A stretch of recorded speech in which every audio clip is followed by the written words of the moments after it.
should know. I have never really liked you at all. I cannot hide it anymore.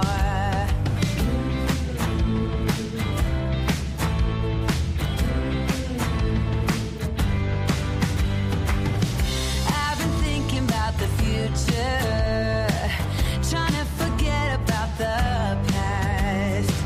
So many ways that I could change for the better.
This is a true crime discussions channel.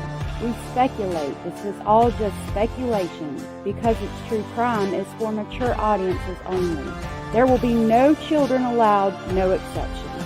Everything on this channel falls under fair use. Please remember to like, comment, subscribe, and share. It's free.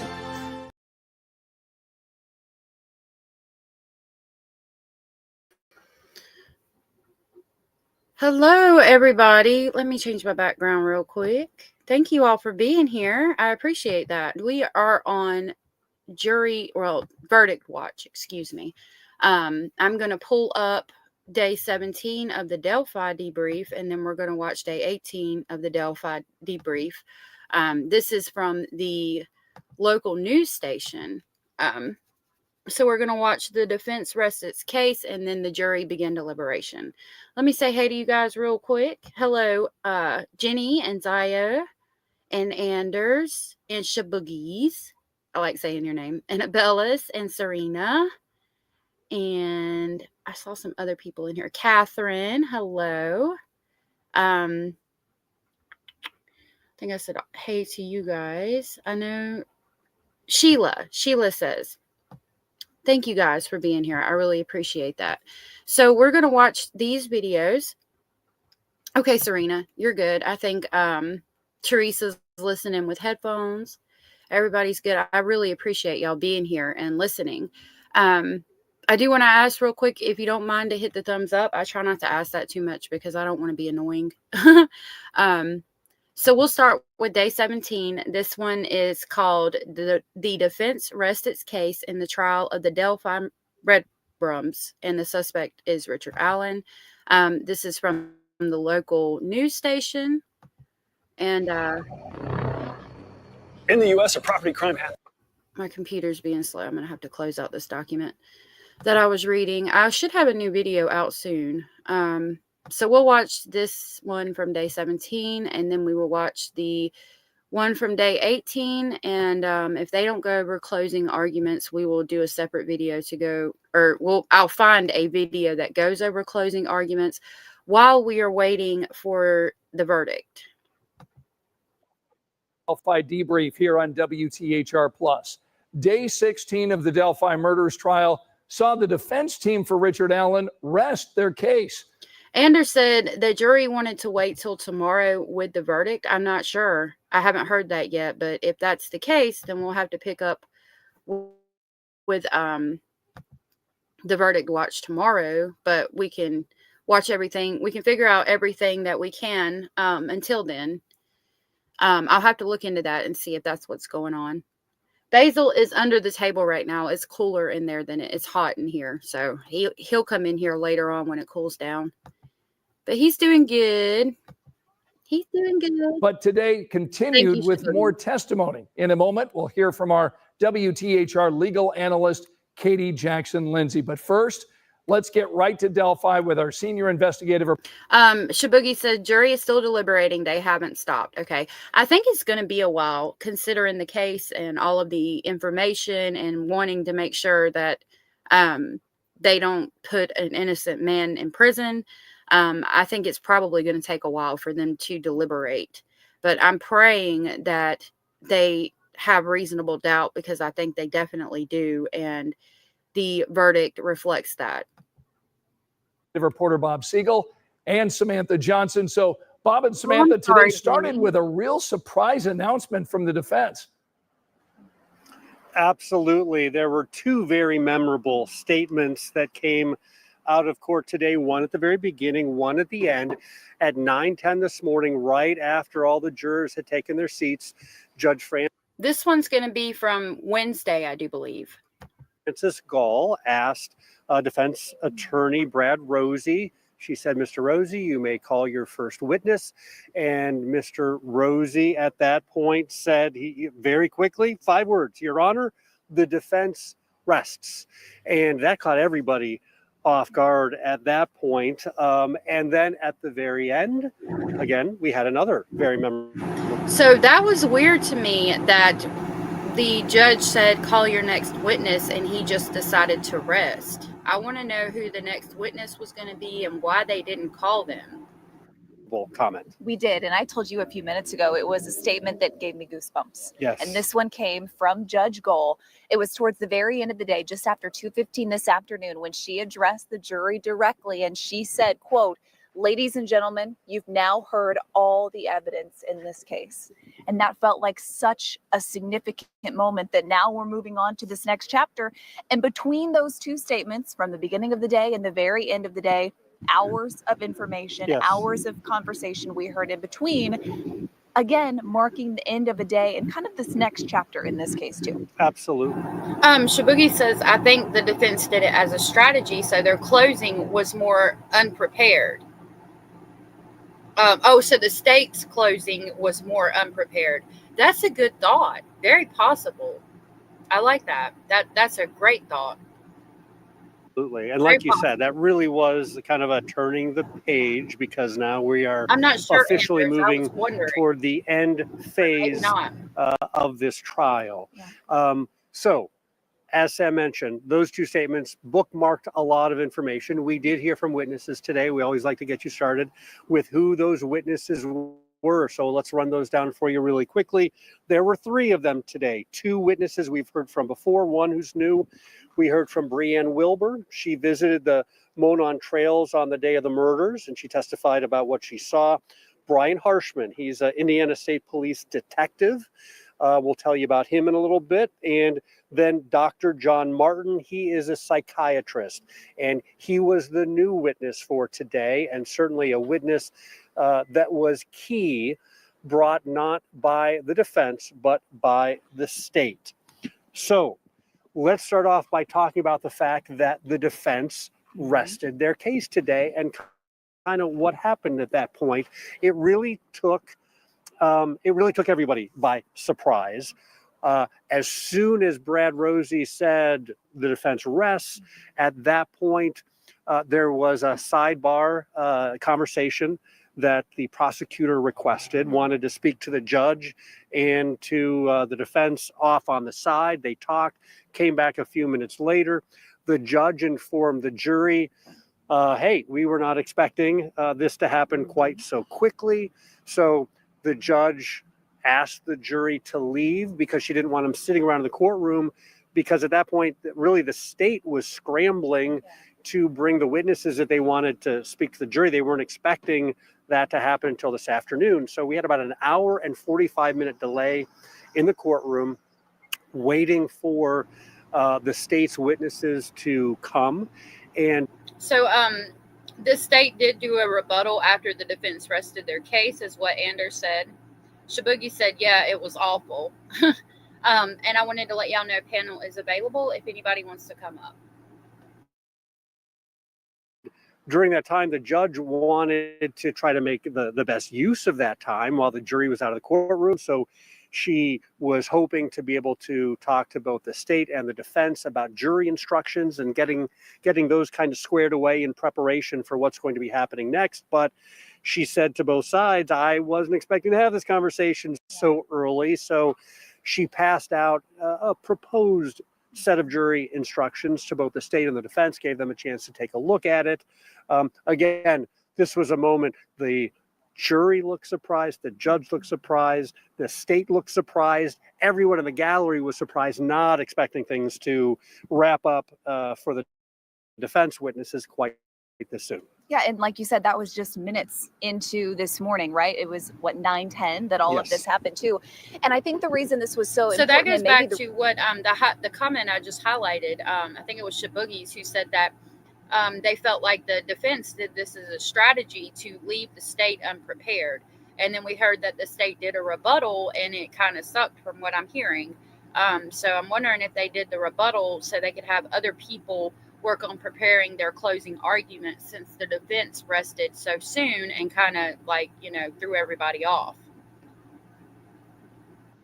the reason the defense felt so confident that they were done with their case is because of how strong Tuesday was for the defense. Tuesday was such an important day for Richard Allen and his attorneys inside this Carroll County courtroom. In fact, I want to recap. If you weren't with us yesterday, I want to mention quickly 3 important witnesses that the defense called yesterday supporting their arguments in this case. Let me start first with a psychiatrist who told the jurors, who told the court yesterday that Richard Allen was, quote, absolutely showing signs of delirium while he was in prison just a few months ago. We also heard from a forensic scientist who specialized in firearms and crime scene reconstruction. He talked a lot about that cartridge that was found between the bodies of Abby Williams and Libby German at the crime scene when the girls were found.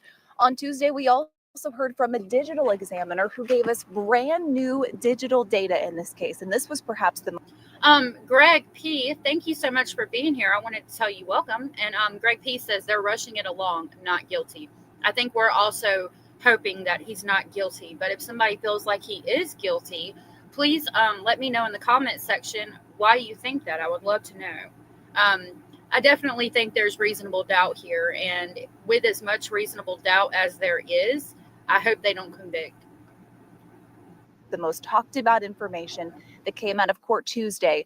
This examiner went back through the data that state police had access to in October of 2017, and she says someone used the headphone jack on Libby German's phone to insert a headphone or some kind of audio cord and then took it out 5 hours later. That was the first time we had ever heard that information, brand new information yesterday. So again, a very strong day for the defense Tuesday. Wednesday morning, they come in and say, we're done. So we had 12 days of testimony presented by the state, 4 days of testimony presented by the defense. So I will send it back to you, Scott, right now, because I'm just curious to hear from Katie about her take on this. Everyone was surprised that the defense rested after just 4 days of testimony. All right, Bob and Sam will be getting to you shortly. Let's go ahead and reintroduce Katie Jackson Lindsay. She is a former deputy prosecutor, currently a criminal defense attorney. She's been with us every day of this case. Were you surprised when you heard this morning from the defense saying, we're done? No, I wasn't surprised. Abella said, I listened to Lauren. That's going to be a hidden true crime because I saw that too. And I listened to Lauren and Dr. John Mathis yesterday and was surprised and shocked, frankly, that John thinks he's guilty because he confessed. I usually trust Dr. John. I saw that and thought about playing it, but that's concerning. I think that we can all agree that those confessions were made under duress at the very least. Shaboogies think they got that bullet evidence as weak as it was and decided that was their guy. Then the cop had after the interrogation, but they definitely planned that after the confessions. Welcome. Greg P. says that he's been following this case from the start.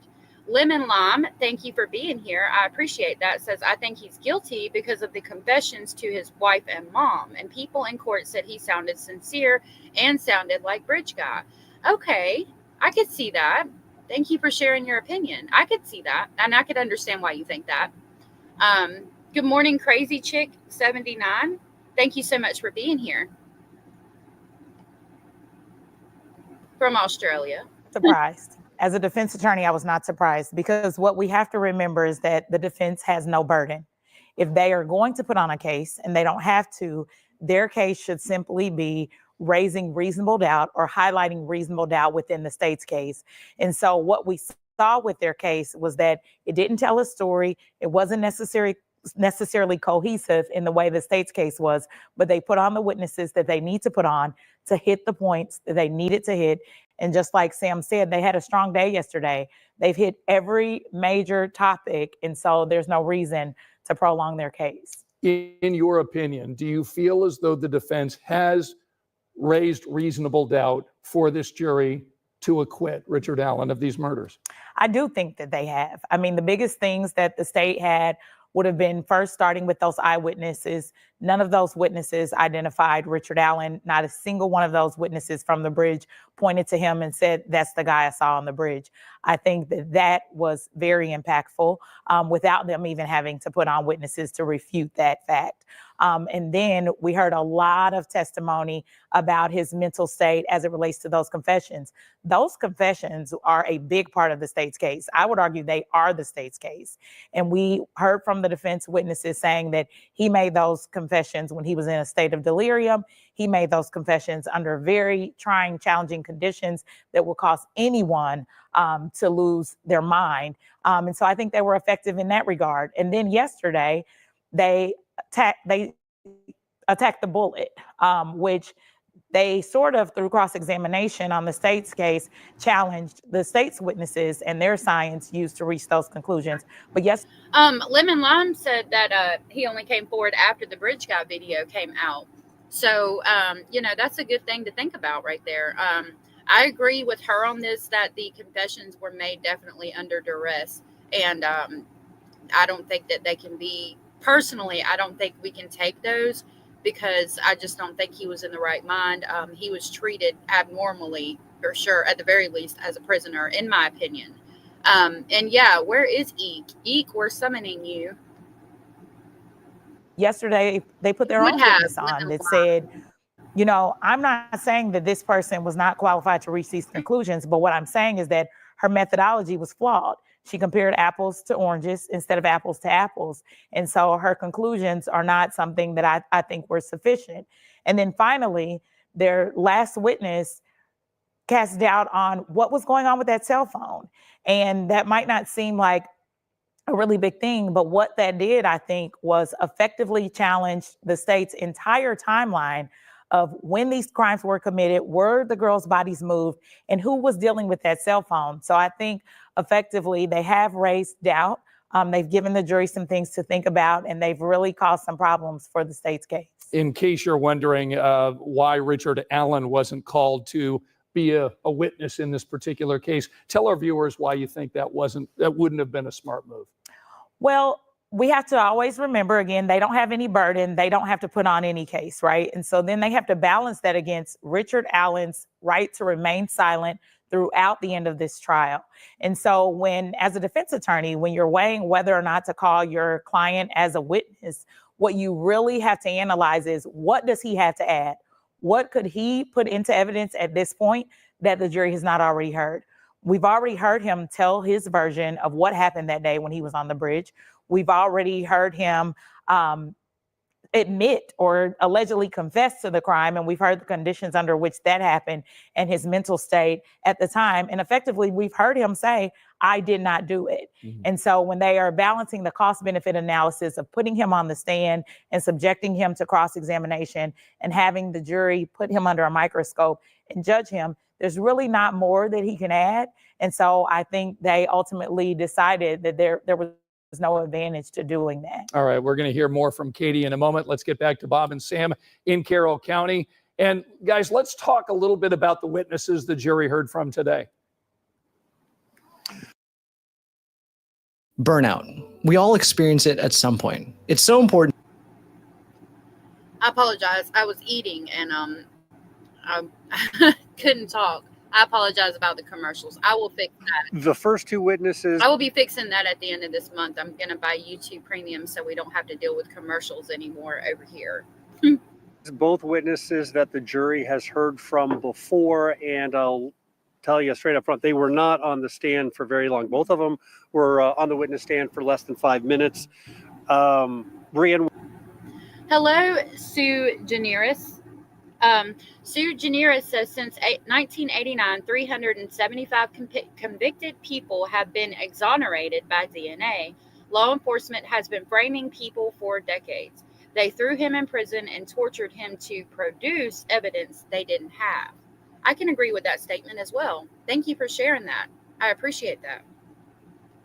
I'm really glad about this. And Wilbur, she walked on the trail on the afternoon of the murders. She previously had told the jury that she was there in the early afternoon. And She took some photos, posted them to Instagram. One of those photos was entered into evidence today to show the jury. She was asked by the state if she saw any other girls like Abby or Libby on the trail that day, asked if she saw Bridge Guy. She said she did not. That was essentially the end of testimony that we heard from Brienne Wilbur. And then the state moved on to Indiana State Police Detective Brian Harshman. He previously testified that he has listened to hundreds and hundreds and hundreds of hours of Richard Allen's prison phone calls and seen the videos.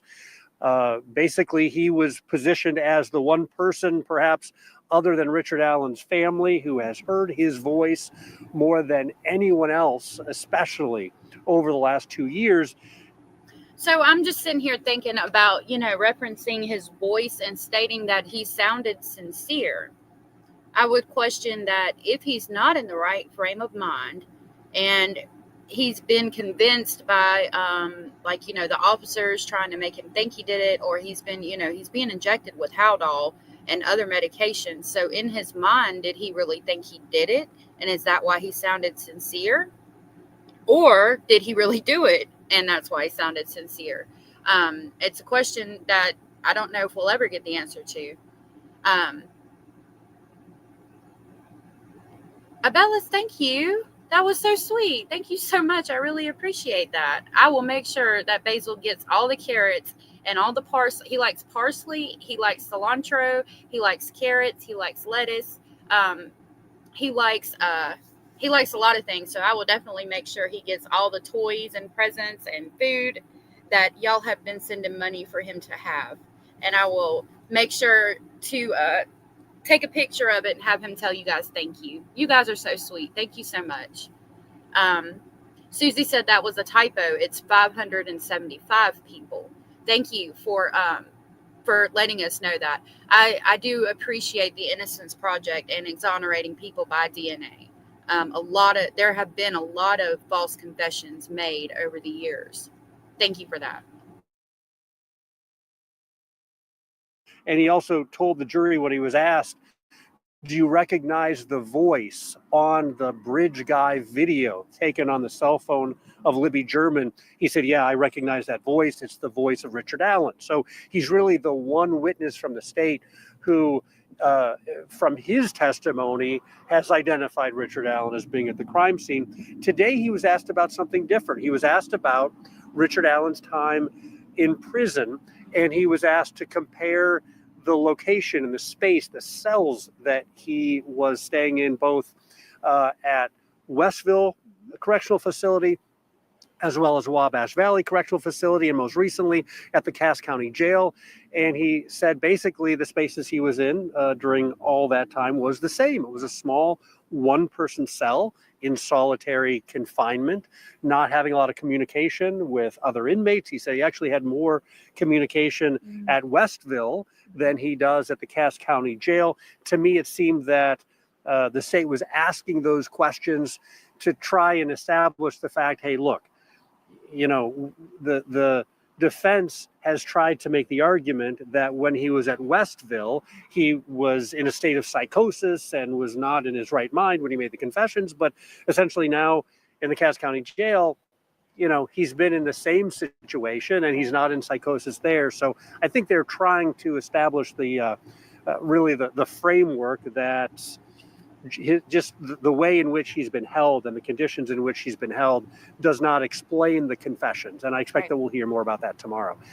So that's interesting. I don't know that I would want to verify that it is these same conditions, that he's on the same medication, that the same exact things are going on, even though he's doing much better there. And you've got to get time for the body to get used to the medication. So did he make those confessions when he first started the medication? Would be my question. Crazy Chick 79. Yes. If you want to join the Discord, we talk about cases there kind of more privately. And our friend Zio has dropped the Discord link. Panel is available. Panel crazy means that you come up and you'll have a little icon here and people can hear you talk as well. And I will drop that link.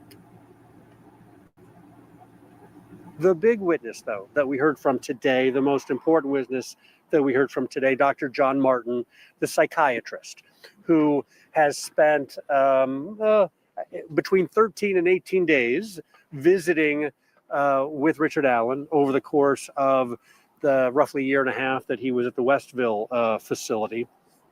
And I want to start off with some extraordinary testimony. Keep in mind, this was a state witness. Yeah. The state putting him on the stand. And it was fascinating the way that his testimony started. And I want to read a little bit of that. He was asked about the fact that Richard Allen was in solitary confinement and the impact that that has on an inmate's mental state. And Dr. Martin pointed out, he said that there is an insinuation when someone is placed in solitary confinement that it's because they did something wrong in prison. They're put there as an extra form of punishment. And Dr. Martin said, and I'll quote here, he said, Mr. Allen had not done anything wrong, and yet he was being treated as if he had done something wrong. That was not right.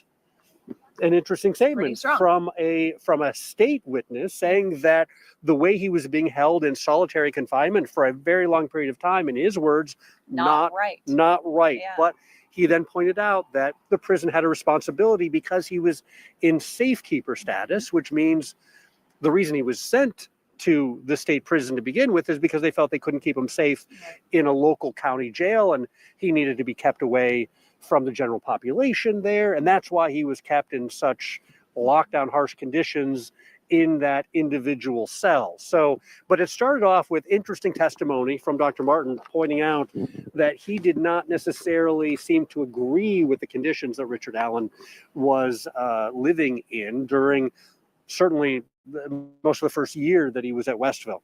Then he went on to talk about his meetings with Richard Allen. He acknowledged that he didn't see him very often, but So my issue would be, even with safekeeping, and you're on unaliving watch, does it have to be that extreme? I don't like how extreme, like the extreme circumstance they had him in that cell.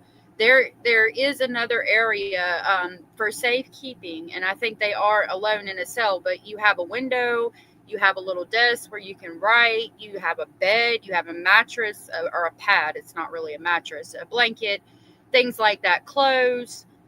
You can get water. You have access to water all the time. You get your food. You can buy commissary. You can talk on the phone. You can see your family. Like, he was held in an extreme part where he wasn't able, obviously he was able to talk on the phone, but like his family couldn't come visit him. Just a lot of questionable things, like punishment, in my opinion. He first saw him in November of 2022 when Richard Allen first came to Westville. He said at that point he described him as stable, fine, no problems. He saw him again then in January of 2023. Again, Serena pointed out a great point too. Solitary confinement isn't supposed to be over 30 days at a time, and the reason being is it can drive somebody crazy, and it's like torture, which what we're seeing here, it could create a sense of psychosis. And he was kept there for a way extended period of times, way more than 30 days at a time.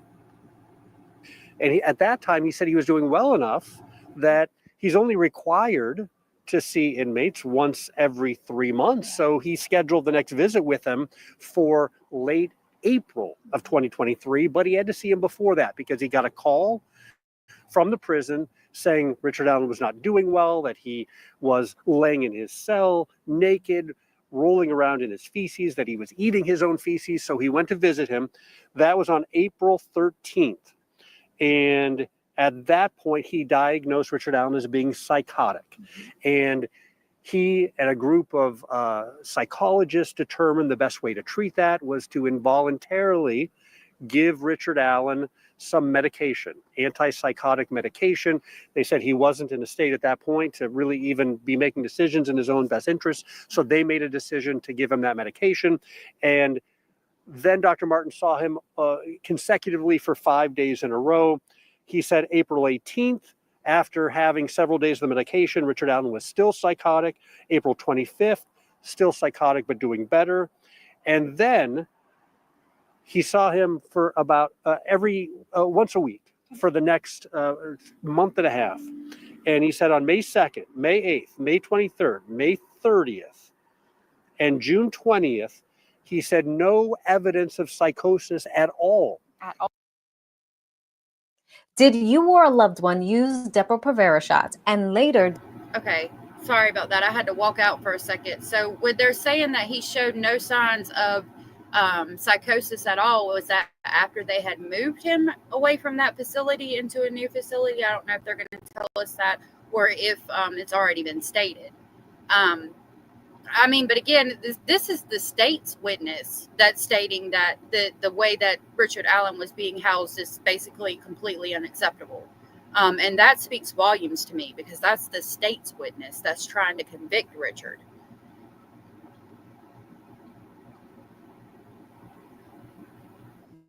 At all That he saw in Richard Allen. And of course, that's really important because during that time frame is when Richard Allen made a lot of his confessions, saying that he killed Abby and Libby. And he told that to the prison guards. He told that to the psychologist that was there. Yeah. He even made a confession to Dr. Martin on June 20th. He said, Dr. Martin said that Richard Allen told him, I would like to apologize to the families of his victims. So the testimony from Dr. Martin, pretty powerful today, saying from his standpoint, there was no psychosis throughout May and throughout June, which is very different from the testimony that we've heard over the last few days from defense witnesses saying he absolutely was psychotic. And then we got to the cross-examination, and that's when things... So my question would be, when the videos that the jury was shown where he was eating bugs that were in the prison and his own excrement, to put it politely, what time period was that? Was that around this time period that they're saying he was not psychotic? And even in the confession on the phone, he said, I might have done it. I think I might have done this. Like, that's still leaving it open as a question, not a statement. Things really turned a little bit as far as the testimony. Yeah, so keep in mind that first part, supporting the state's arguments that Richard Allen was in the right state of mind when he made these alleged confessions to killing the girls. But again, when the defense crossed and talked to Dr. Martin again, they played a video. They played a video from June 20th, 2023, which Dr. Martin said he met with Richard Allen on that day. Same day that he got a confession or that he heard a confession, right? Yeah, and keep in mind, this is more than a month after he determined that Richard Allen wasn't showing any signs of psychosis at this point. Yeah. So they put this video up on the screen. About most of the courtroom, I would say, could see it. Bob and I could see it from where we were seated. And it showed Richard Allen inside the prison getting some sort of medical exam. Yes. He was seated in the middle of this room. He was restrained. His chest was restrained to the chair. His hands were cuffed at his waist. And Richard Allen just looked dazed. He looked confused. He was emotionless. So I'm glad that the defense was able to redirect and show that video of him, basically showing that he indeed was still exhibiting signs of psychosis. You also have to take into account the time of day that the doctor spoke with him. Was it early in the morning, before he had taken his medicine, after he had taken his medicine? All of those things are going to come into account.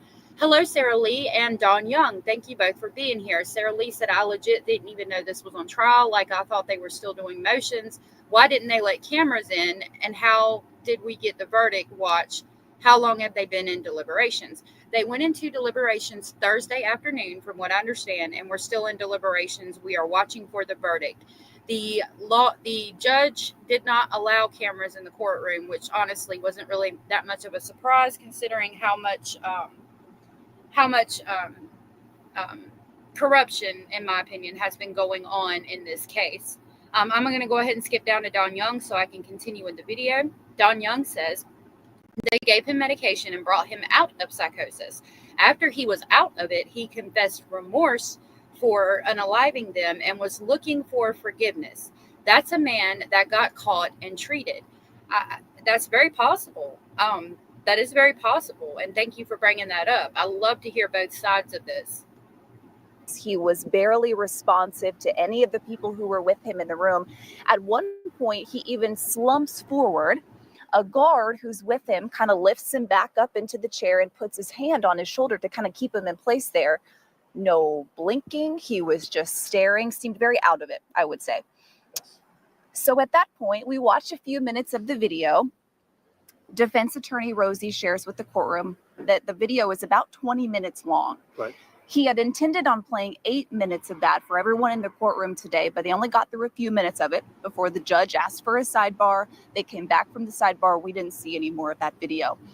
But this witness, Dr. Martin, was asked really several times from a couple different people after seeing that video, does it make you change your mind? Does it make you reconsider your statement that Richard Allen wasn't psychotic at that point? He never really gave us a good answer. Well, Depending on who asked the question, it was kind of back and forth. we got multiple answers. The Right. first time he was asked that question was by Stacey Diener, one of the deputy prosecuting attorneys, and she said, anything in that video that you just saw, does that make you change your mind in a report that you wrote Right. on June 20th, that day? Sarah Lee, we've talked about this a lot. If you want to go and check the past live streams, I'm just letting you know, just in case. But Sarah Lee says, has there been verification ever that Bridge Guy was the unaliver? Like, did they ever come out and say that they knew that for sure? So what I've heard, when they played the extended video, you could not see Bridge Guy's lips moving when you hear the audio of down the hill, guys down the hill. So it's been stated that possibly there's somebody else behind them or not in the view of the camera that's stating that. But then it was also stated that the video was messed up and it wasn't aligned right. So it could have been coming out of Bridge Guy's mouth, and we don't know. Nobody has said that Bridge Guy is Richard Allen, and nobody has stated that he is the unaliver, but it is to be determined. I mean, it's like, you know, we all figured that it is. It was talked about, the video was not released, but it was talked about, the extended video of that was talked about a couple of days ago. If you go to this, to this person, it's WTHR channel 13. They've got a playlist that goes through a recap every day, and this is the local news station. If you want to check that out, or you can check out my past live streams as well, either one. That's going to give you all the information. You wrote a report and said he was not psychotic and did not show any signs of psychosis. Anything you just saw in that video changed your mind? He said no. Yeah. Then, on cross-examination, just about 5 minutes later, he was essentially asked the same question by defense attorney Brad Rosie. And he said, does that video make you want to perhaps change your diagnosis of what you saw that day? And Dr. Martin said, yes. Yes. He said, yes, it does. And then redirect again, going back to Stacey Diener. She said, I want to clarify here. When you look at that video, does he look psychotic there? And he said, no. And she stopped him really quickly and said, okay, that's it. No more questions. And she moved on. So we got back and forth responses from Dr. Martin. And you have to wonder what the jury made of that. Yeah, and just like so many other witnesses, again today, they asked great questions to some of these witnesses. And one of the jurors asked specifically, do you think it's possible that Richard Allen could have been in and out of psychosis during that 24-hour period where, yes, Dr. Martin met with him. Yes, we heard this confession. Yes, we saw this video of him getting medical treatment. Do you think he could have been in and out? And Dr. Martin said yes. It is possible. That's what he said. And just in general, the jury asked, is it possible that a patient who is psychotic can be in and out of psychosis within a general 24-hour period? And he said, yeah, that's possible, which then raises questions about all those other dates that he found Richard Allen, that he said he was not psychotic, because on the morning of June 20th, we know Dr. Martin said that he met with Richard Allen very early that morning. So by the time he was in the chair, you know.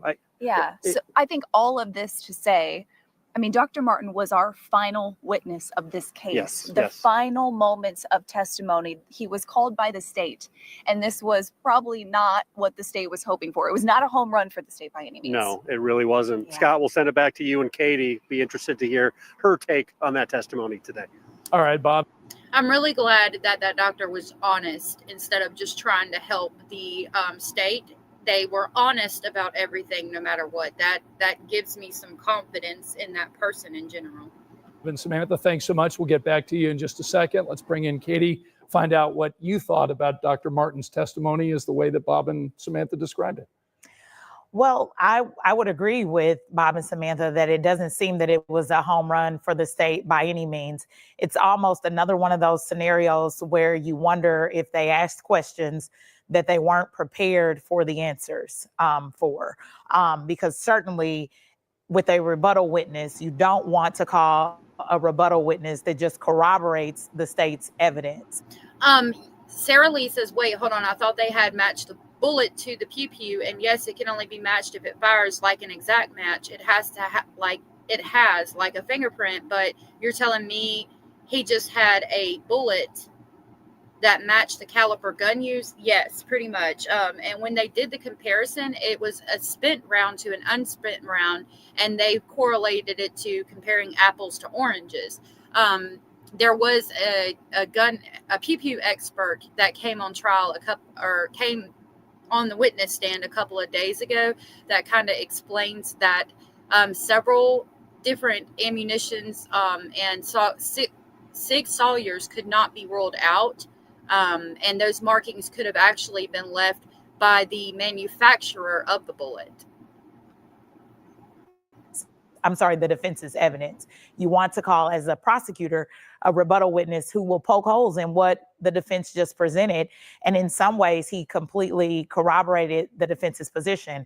I think it's a very big deal that he made the statement that the conditions under which Richard Allen were kept were just not right. They weren't right for someone who was simply accused of a crime. And then he goes on to give these opinions that it sounds like the defense was effective in getting him to backtrack on in terms of whether he actually was sure that Richard Allen was in a state of psychosis. And so the reason this is really important, and even with the back and forth, it's still really effective for the defense, is because remember what we've talked about throughout the trial is that the jury has an instruction that if the evidence lends itself to two reasonable interpretations, they have to choose the one consistent with Richard Allen's innocence. And so now they have evidence in the record from the first. I hope that they take that really deeply into consideration. Hello, Michelle DeMantis. Thank you for being here today.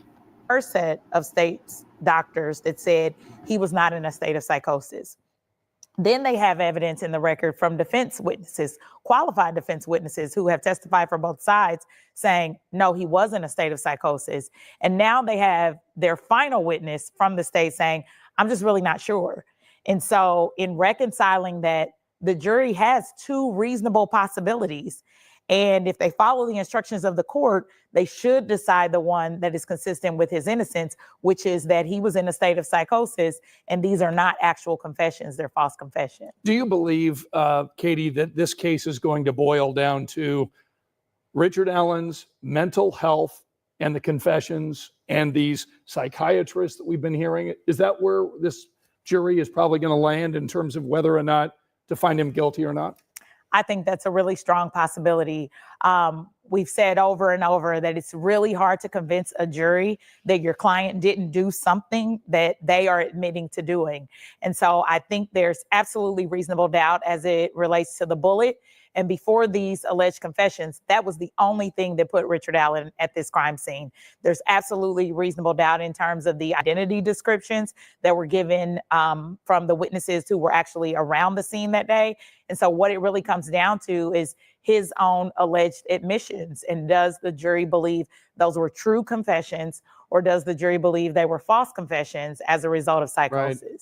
Because as you remember from the very beginning of this trial, those witnesses that the state brought up, they were describing a man that doesn't appear to be Richard Allen. Exactly. They were describing a tall, muscular man in his 20s with brown, poofy hair. Yes. And that's not Richard Allen. He's 40 and shorter and a little heavier. That was the state's first witnesses.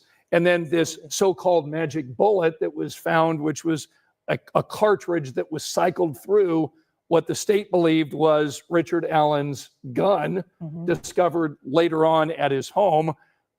You know, there's been some, speculation as to where that bullet came from. And then there was no DNA of Richard Allen's found at the crime scene on these girls, and no DNA of the girls found in Richard Allen's home when they went in and found knives and a gun and that kind of thing. Exactly. I mean, really, Scott, you just sort of did their closing arguments, right? Did the defense's closing arguments. And when all of those things on balance, the jury has to have doubt as it relates to the state's case and how solid the state's case is. And so they have to be really relying on those confessions. Right. That were taken possibly under duress. Thank you so much, DM Walker, for being here. DM Walker says, good coverage. Thank you for the compliment. And I appreciate you being here today. And so I think what the defense has been able to put on, and then. Why did dogs live longer in the 1970s? Why did everybody live longer in the 1970s would be my question to that. But okay. Not going down that rabbit hole today. Coincidentally, what the state has put on today has just cast more doubt on the validity of those confessions. Before we get back to Bob and Sam, I want to ask you one last question about this Indiana State Police detective who listened to hundreds of hours of Richard Allen phone calls. And he was, as I remember, was the only one who was asked in court, can you identify the voice that you heard on the, down the hill video, the one that we've showed lots of times here on Channel 13. And he was the only one who said, yes, I recognize that voice. That voice is Richard Allen. But the other.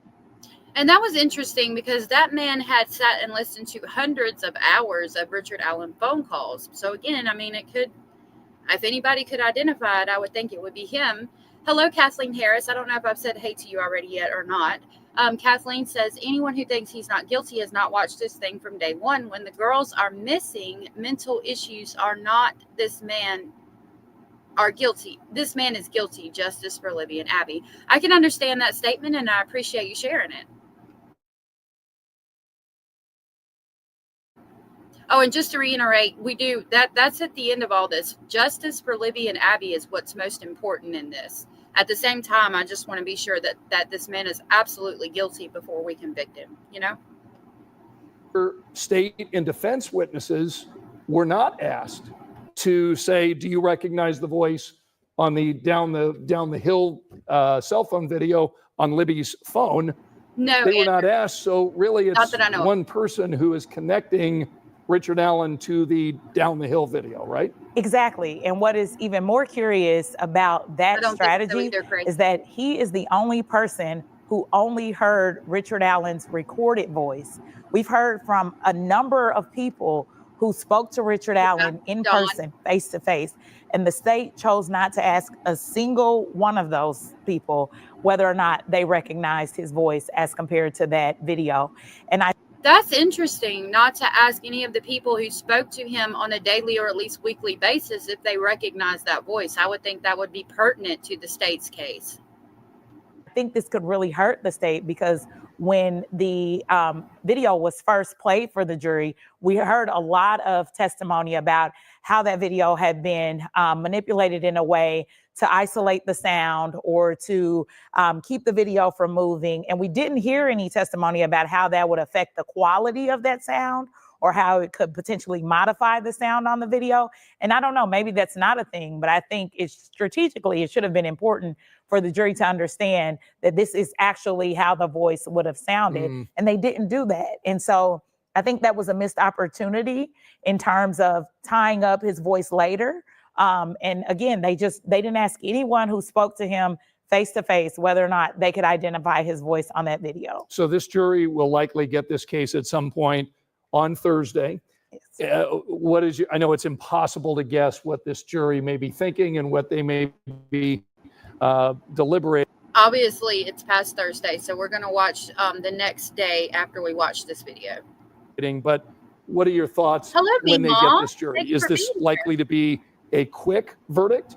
Is there a possibility of a hung jury? What do you think?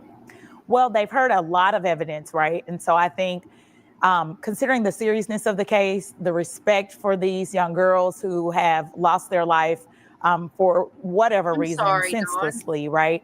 I think they will take the time to review the evidence. And so that in itself will take some time. But in terms of the deliberations, it Mima. really just depends on where they are right now. If they Mima says that justice is only if you get the right man, and I couldn't agree more. Thank you for saying that. they are all on one accord in terms of deciding that the state has not met its burden of proof beyond a reasonable doubt, we'll get a quick verdict. But on the other hand, based on their questions, we can kind of get an idea that they're not all on the same page. They're sort of all across the board in terms of what they're thinking. And so I think it'll probably take a while. Katie, All right, Katie, thank you again for your insight. Let's get back over to Bob and Sam and find out from you what is next tomorrow, Thursday.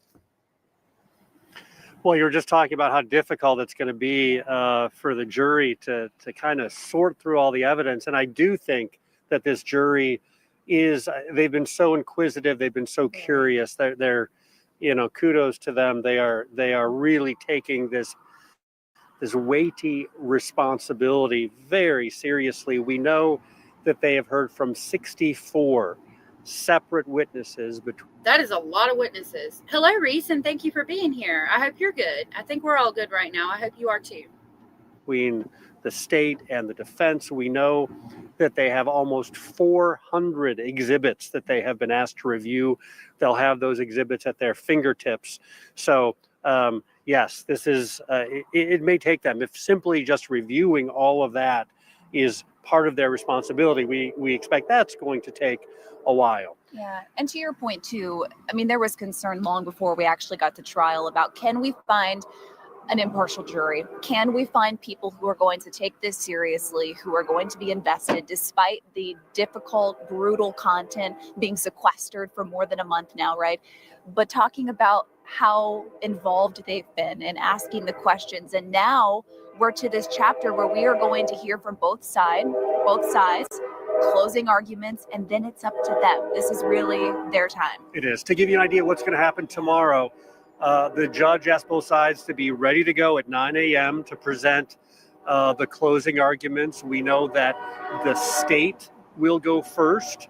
All right, so we have day 2 because we're playing it we're reviewing what we had not talked about already in other ones.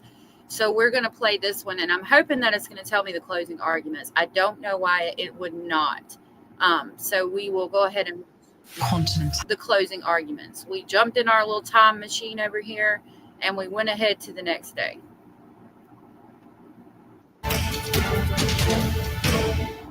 Thanks for inviting us in. This is the Delphi Debrief here on WTHR Plus. Tonight, the question of whether Richard Allen killed Abby Williams and Libby German in 2017 is officially in the hands of this jury. In a moment, we'll hear from our WTHR legal analyst, Katie Jackson Lindsay. But first tonight, let's get right to Delphi, where we find senior investigative reporter Bob Siegel and Emily Longnecker. They heard today's closing arguments from the prosecution and the defense. Bob and Emily?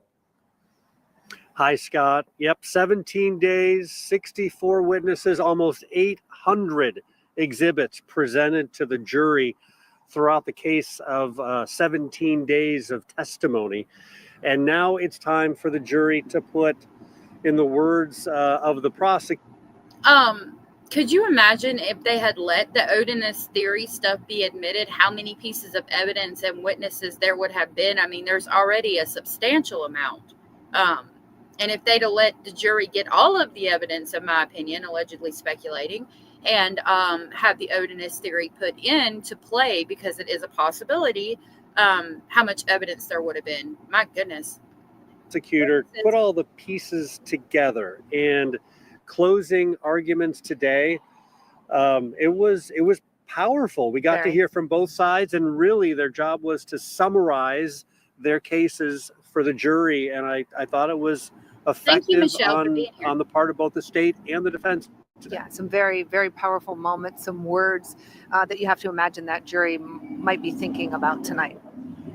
Yeah, we heard first from the state, and then we heard from the defense. And between Emily and I, we were kind of laughing earlier. Between the two of us, we have 80 pages of notes that we took because they were talking pretty fast. It took a total. It was about an hour that the state presented its closing arguments, and then about an hour and 17 minutes, if my math was correct, Right. for the defense. So we are going to begin with the state. Yeah. I mean, I was going to say, now we're waiting, and we're all in waiting mode now, Yes. right? I mean, Yep. the jury had a chance to deliberate for a couple hours, we're told, before they went back to the hotel. Yes. They'll be back at 9 a.m. tomorrow to continue deliberations. And so we're here waiting, right? The families of Abby and Libby are waiting. The family of Richard Allen Yes. is waiting. Richard Allen himself is waiting to learn his fate now in the jury's hands, and really the town of Delphi waiting. And we Yes. see that around here. We've seen that this entire trial, right? This town waiting to hear how this is going to go. And they've been waiting for a very long Time. So we want you to hear what the jury heard right before they went into the jury room. The last arguments made by both the state and the defense. And Emily, let's start with the state. They went first today. Yeah, they did. And they told the jury that February 13th was a day this community will never forget, that these girls went to the trail for a walk and they never returned. Nick McClellan talked about before they went on the walk, it was just a normal day. They were playing with a puppy that Libby had gotten before Christmas. And the last thing that Libby said to her grandmother was, "Grandma, I'll be okay." We know that her grandma said, "You might want to take a jacket when you go out on that trail." Right. And she told her "Grandma, I will be okay." Then we heard details about the day, the girls went missing, family looking for them after they were dropped off when they weren't there to meet Libby's dad, Derek, who was supposed to pick them up. And then we heard about the search for the girls from the fire department and finding the bodies. And Nick McClellan, reminding the jury that these searchers, they went out there and they were looking for two girls that day, that nobody thought anything bad had happened to Abby Williams and Libby German, that a small community, this kind of thing doesn't happen in a small community, in a place like Delphi. And then did someone say? I apologize about missing some comments. I was just checking to make sure that there was no verdict out. crime scene, saying their necks were cut, and warning the jury, this next picture is hard to see, but this is what they saw. And that is when we saw that picture of the crime scene. And I thought it was interesting that he chose, very intentionally, he had a choice during closing arguments whether to show these gory crime scene photos again. Right. He chose to show the jury those photos again with the families right there in the courtroom. They've had to sit through seeing. Sarah says, I don't know how I feel about the Odin thing, because they let the cult stuff come into play at the West Memphis 3, and that wasn't right. I feel like they shouldn't allow stuff like that across the boxer. Yeah, I could see that, but at the same time, I mean, I can see it both ways. Like, I would say at the same time, this one had the sticks laying across the body to form a pattern of runes. But if we're going to the West Memphis 3, what we found out was later mutilation due to aquatic life was presented as mutilation due to a satanic ritual. So I could see that. I could see, I mean, the sticks could have been laid to cover the bodies, but I mean, it just doesn't seem like it would have been to me, because, I mean, you could do it a lot easier with just leaves, but I can definitely understand. Those pictures, this is now the third time that I recall them being shown. So that was an intentional part, intentional decision on the part of the prosecutor to remind the jury what the scene looked like that day. The horror of that scene, really. So after that, the prosecutor showed the jury the famous footage that we refer to as bridge guy footage, and that is video that Libby German shot on her cell phone at 2:13 on the day of the murders. Right. And that video shows Abby Williams walking. Eek, they have summoned you. We have all been summoning you. I'm glad that you're here. We talked about Wednesday so far, and now I think they're doing Thursday, the closing arguments, and we're waiting on deliberations. I just checked for a verdict, and I'm not seeing anything yet. That's the quick recap. Across the Monon High Bridge, and in the background, you have to look closely, there's an image of a man in what looks like a blue coat and a hat. And the jury again got to see not only that video, but the enhanced video that the state police crime lab had put together. And in that video, you can see Bridge Guy much more closely. You can hear the audio of both the girls, and you can hear the famous line, "Down the hill." So they got to see that again. And then the prosecutor switched into talking about phone data, and that was to try to pinpoint for the jury again, creating this timeline of the murders. 2:13 is the timestamp on the video that Libby shot 2:13 of Bridge Guy, and 2:32 the movement of Libby's phone. It shows no more movement with the phone at that point. Right. So again, trying to establish that is the very small timeline, the window in which the state believes that these murders took place. And then went through and established the timeline of some of the folks who were on the trail and on the bridge that afternoon that seemed to coincide with that timeline, and asking them what they saw while they were at the bridge that day. And Nick McClelland said, "We know Bridge Guy is the guy in the video who kidnapped and killed Abby and Libby. So if we can determine who Bridge Guy is, we can determine who killed Abby and Libby and who is guilty of felony murder." So again, very chronologically, going from the time that the girls were dropped off the bridge up until the time that they went missing, building the case in a very chronological order for the jury. Yeah.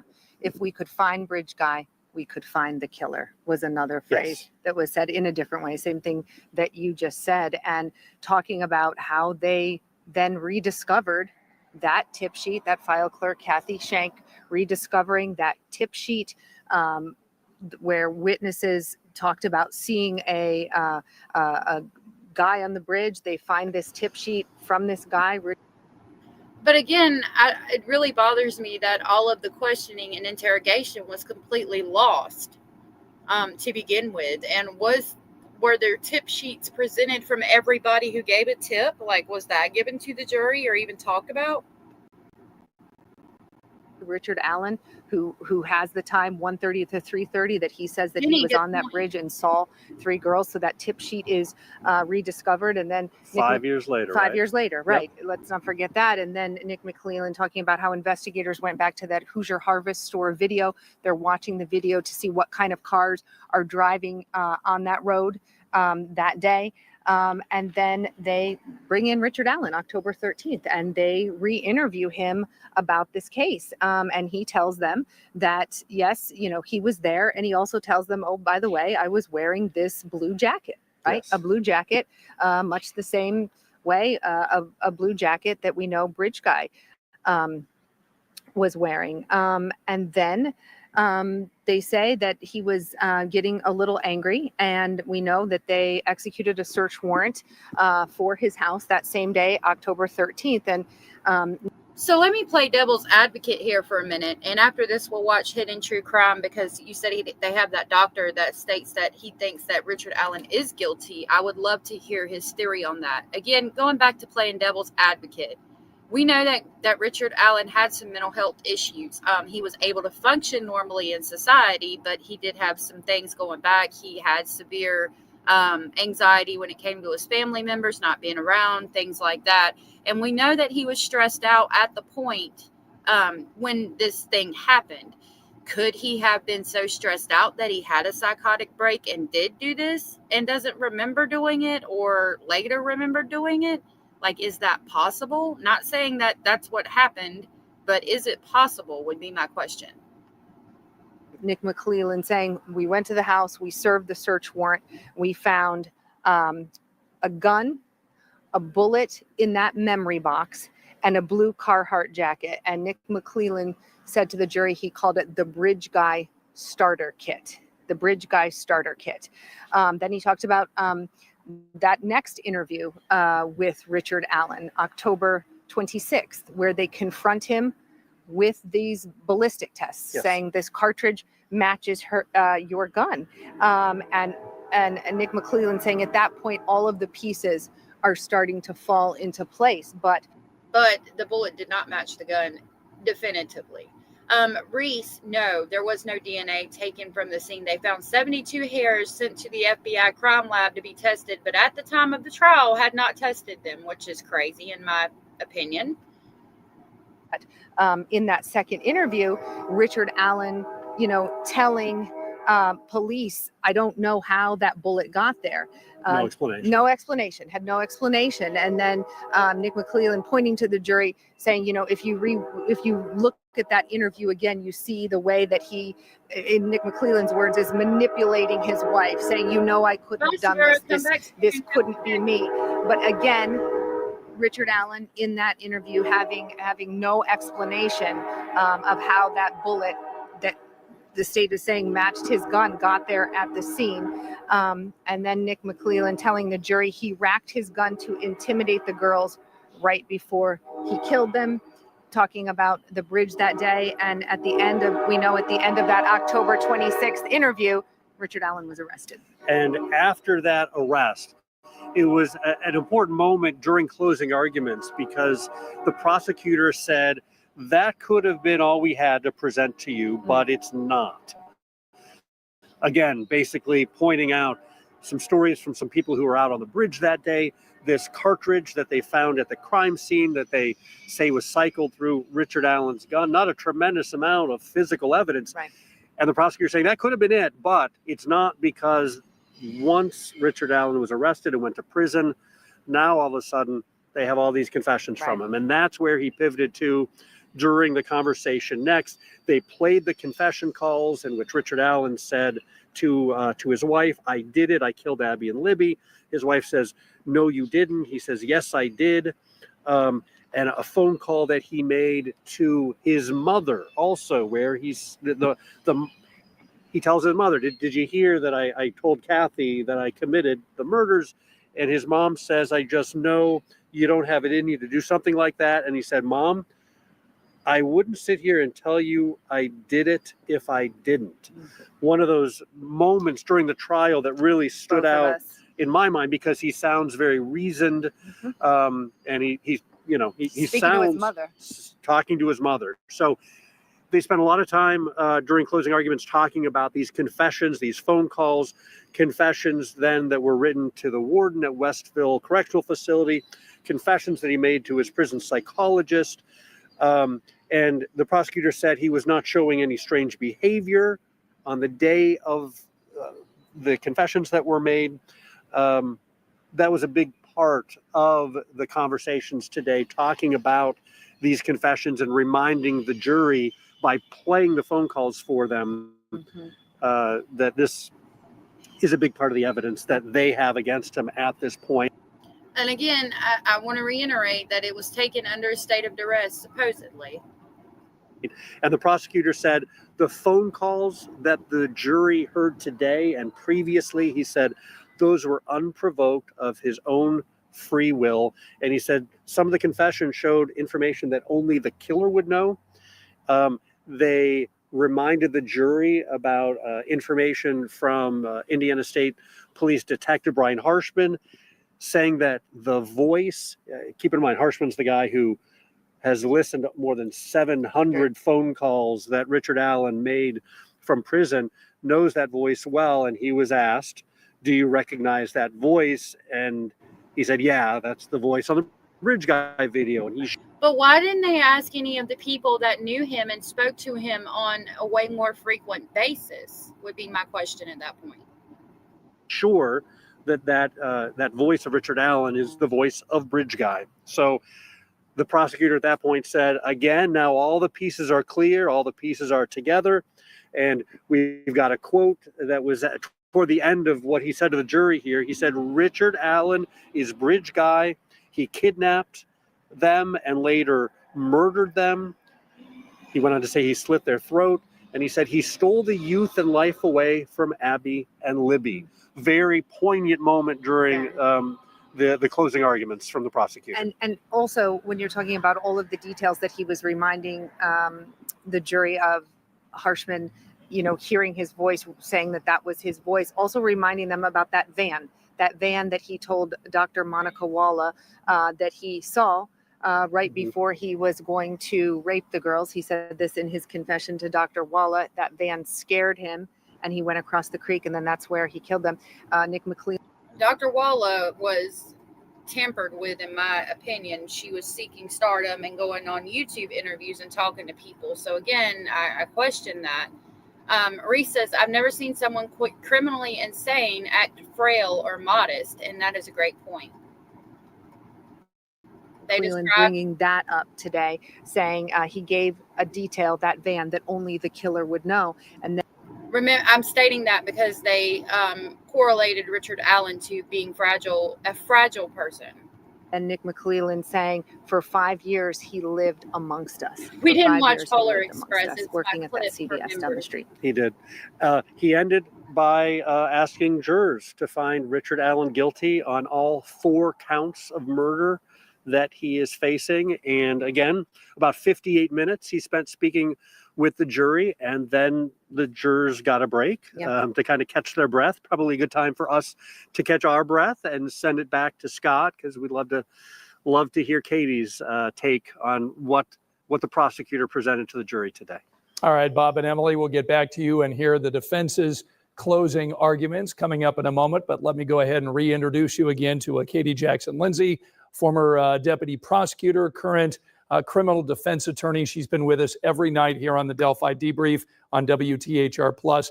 All right, let's do it this way. Why don't we talk about the 3 strongest arguments that the state gave in their closing arguments, and then I'm going to ask you for the weaknesses or any holes that the state may have had in their entire case against Richard Allen. So let's start with the 3 biggest things. Oh, Abellis, thank you so much for gifting 5 allegedly speculating memberships. I really appreciate that.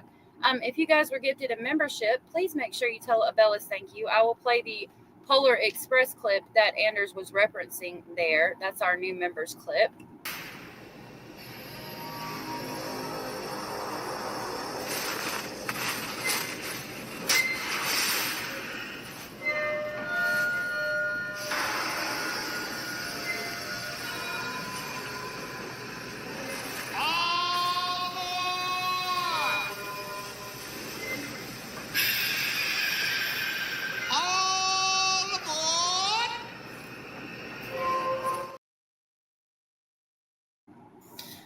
That was the clip that Anders was referencing. Thank you so much for doing that, Abellis. Please make sure you tell her thank you if you guys were gifted a membership.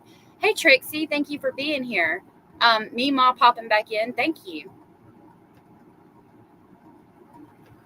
Thank you again. Things that they have presented during this entire case, including today's closing argument. Well, I think that he being the prosecutor, actually broke it down into the 3 things once he summarized the story of the day.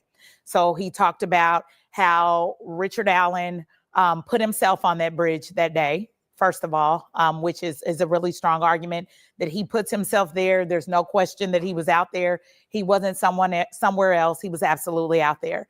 Then he talked about how it was Richard Allen's bullet that, according to their analyst, his firearm that matched that bullet that was found out there on the scene. And then he talked about Richard Allen's clothing, how Richard Allen just happened to be out there on the bridge wearing the exact same clothing as the bridge guy. And so when you take those 3 things together, then of course the confessions. That is crazy, Reese. I'm sorry if I'm not getting all your comments. Basil was over here wanting some loving, so I'm loving on Basil right now. Thank you. I think those were absolutely his strongest arguments, especially really honing in on how those confessions were made without being prompted. They were voluntary. He called his wife up. He called his mom up. No one told him to do that. And it was at a point where their experts say he was not suffering from psychosis. Okay, so those are the strongest things in your mind about the state's case. What about holes in their case or problems that they didn't solve in this closing arguments? Sure. Well, I think the first and most glaring is that he comes out the gate and says, Richard Allen is Bridge Guy. We knew that if we found Bridge Guy, we found our killer. Well, the problem is that Bridge Guy does not match the description of Richard Allen. He talked about how all of the witnesses that came before that jury explained that the person that they saw on that bridge that day was the guy in the Bridge Guy video, right? But they also gave descriptions of that person that were not consistent with the physical description of the man that is on trial. And I think that is their biggest challenge by far. Because remember, those first few witnesses were describing a younger person, maybe in their 20s, taller, muscular, brown, poofy hair. Richard Allen was in his 40s, I think, at that point. Late 40s, and exactly. He's 5'5", I think, and a little heavier than some of the descriptions that those witnesses gave. Exactly. And it seems to me that the state has completely ignored that inconsistency in their evidence. I don't think it's as big of a deal that the eyewitnesses that describe Bridge Guy are not completely consistent in their descriptions, because people will see things differently. But what they are consistent is And keep in mind that this sketch was not even allowed to be seen by the jury. Trixie, yes, they are still deliberating. I keep checking to see if anybody's come back. Jane on the journey, thank you so much for being here, is asking, is there movement at the courthouse? I will check right now and see if we might be getting a verdict. Thank you again for being here. I appreciate it. is that their descriptions do not match Richard Allen, the guy that's in the courtroom. And it's also telling that they never had a single one of those witnesses point to Richard Allen and say, that's the guy that I saw. And so I think that's a major hole that they chose to ignore. And I really think that could come back to haunt them. All right. So throughout the 17 days of this case, we've heard witnesses who have interviewed Richard Allen in prison, the psychologist, the psychiatrist that have been there. But only one, to my recollection, was able to say, after listening to the Bridge Guy video saying down the hill, only one person was able to say, that's the voice of Richard Allen. No one else has said, oh yeah, the guy that we've been talking to, that I've been spending time with, that I've been interviewing, that's the same voice as Bridge Guy. Exactly. And just as they presented the modified video that had been extrapolated in a way to isolate that voice, just as they had that particular witness listen to that video and then make that. I'm not seeing anything yet as far as the verdict goes. I'm not hearing anything yet. Hello, Sally Carson. Thank you so much for being here. I appreciate you being here. Determination. They could have done that with any other witness that talked to Richard Allen. They also failed to address the fact that his DNA is not there. Right. It's not at the crime scene, and the girl's DNA is not on the items retrieved. Jane, can you tell me what labs are saying that? I don't mind if you mention them in my chat. My question to you would then be, is there any like Court TV or Law and Crime Network that's doing anything? I'll keep checking every couple of minutes to see if they're putting out anything yet. Exactly. And it's his fingerprints aren't there. And thank you. So there's this idea that to some extent he was a mastermind who had the time and ability and opportunity to pull this crime off without leaving any evidence behind.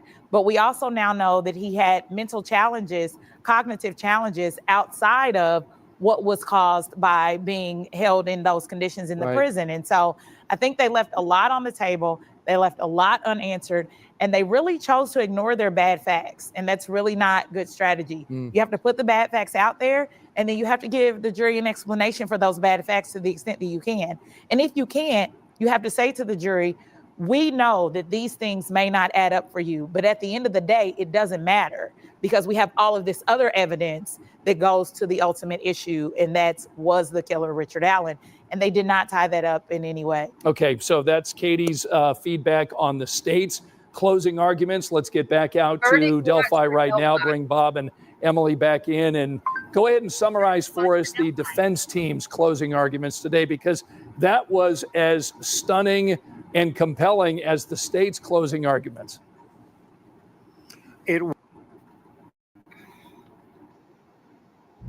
How do you take 20,000 children? Oh, I'm sorry, y'all. I wasn't muted. I'm over here talking to Basil and all kinds of stuff. I am checking right now. I'm not seeing any of the news stations state anything yet. So if you guys, I'm so sorry. I'll back that up just a little bit. If you guys see anything, please let me know. I don't care if it's somebody that's live right now. If you see that there might be a verdict in, please let me know as soon as possible, and we'll get it going over here. Thank you guys so much for your patience and for being with us today. Because that was as stunning and compelling as the state's closing arguments. It was, and I think the defense tried to capitalize on some of those things, many of the things that Katie just talked about. They started off by saying there are 4 themes here. Defense attorney Brad Rosie, he was the one who presented the closing arguments for the defense. He said the 4 themes that the jury was going to hear about in closing arguments: 1, about a broken timeline; bumbled ballistics, he said; false confessions; and digital forensics and data. And then he threw in a 5th one, he said, and this one's probably the most important.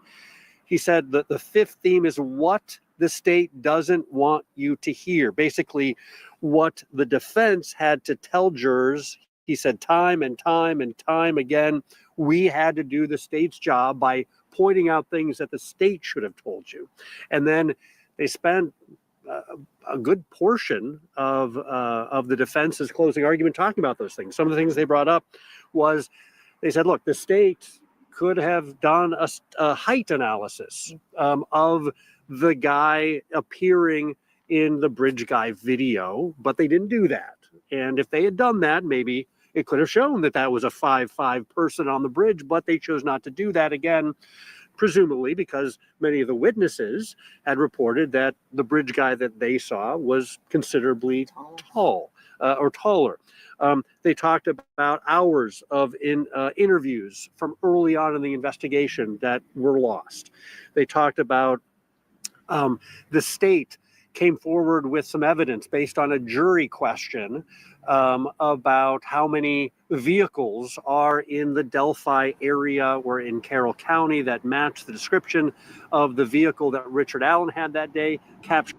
And it bothers me that they didn't do a more thorough check of vehicles that looked similar, or maybe were a different model, like the same make, but just like a different version of that could have looked similar.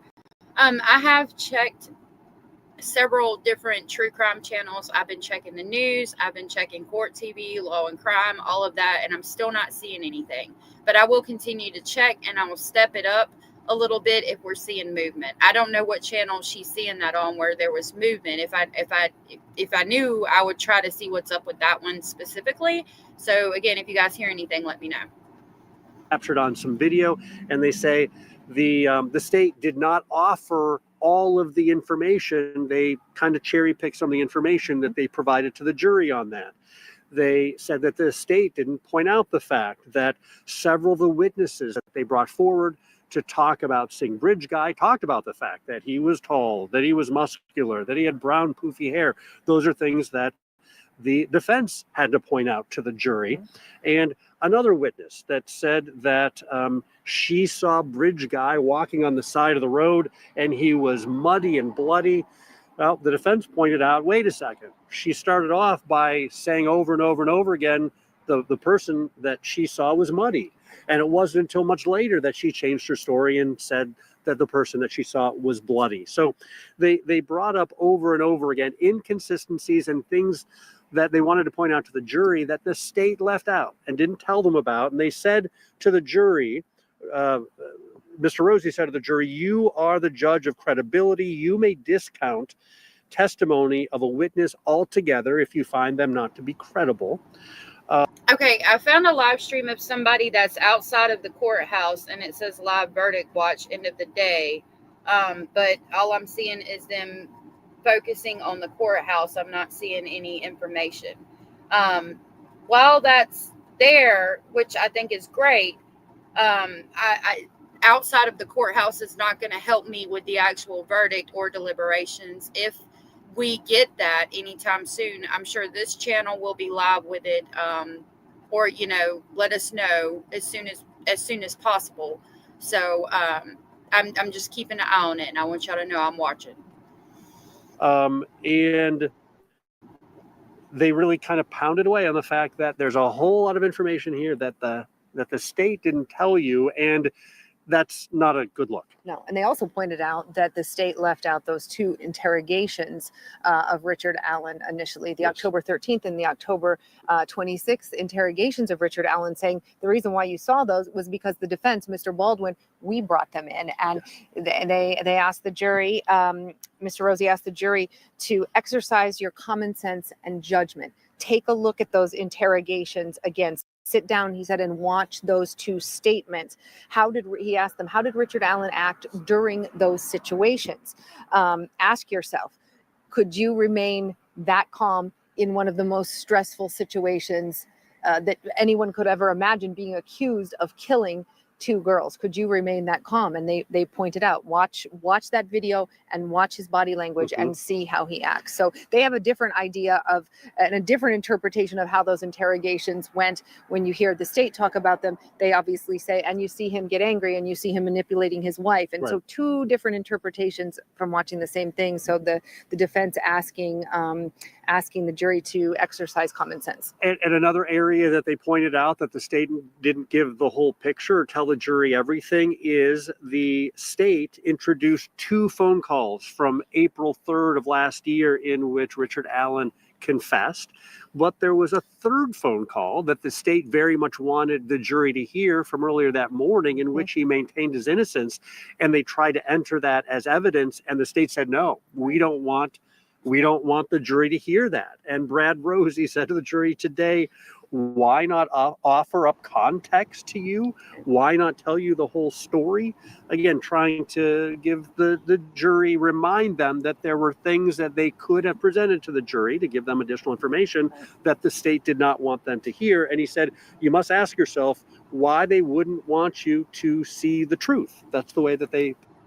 And I think that's going to leave an impact on them, because again, why not just put all of it out there? Why not show the phone call from a couple of days beforehand? All you would be doing is reiterating the state of mind he was in at the time. Why wouldn't you want that out there?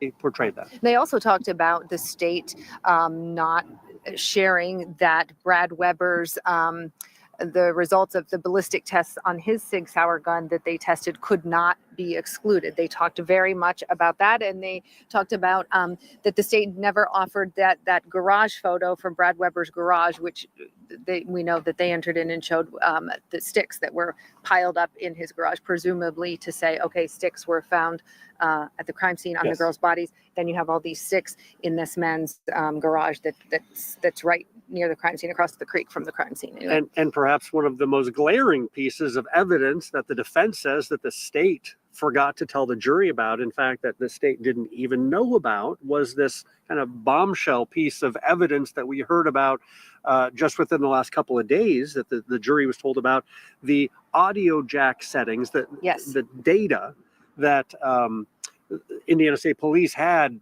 for years now from Libby's phone, that there's information in there saying that there was a change in the audio jack setting showing that something was plugged into Libby German's phone. I believe it's at 5:45 on the night that the girls were murdered. And that would be an hour and 45 minutes after police say Richard Allen left the scene and was no longer near the Monon High Bridge. So the defense pointing out that basically that information blows up the timeline that the state has for this crime and tying Richard Allen to the crime altogether. And then saying the data also showed that these headphones were unplugged at 10:32. So trying to suggest who is there at that scene at that time, plugging in and unplugging the. And I think that was really pertinent to the case to hear that it was possible that a phone jack was plugged in and then unplugged.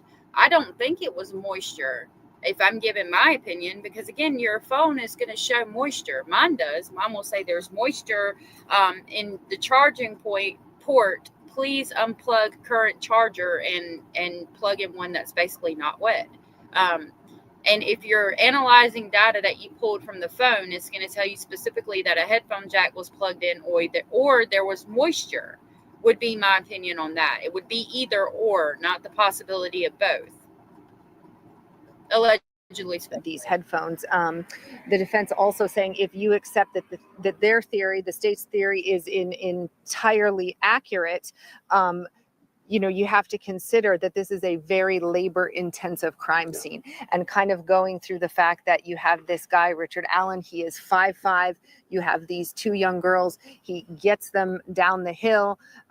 He, presumably has them undressed at some point. Then he's scared by this van. Then he gets them across a creek, both of them. Obviously, we know they're saying that he had a gun on them, but he gets them across the creek and then somehow manages to kill them both. Okay, from what I understand, we have a verdict. I've got a live stream up, but I don't want to technically stream snipe.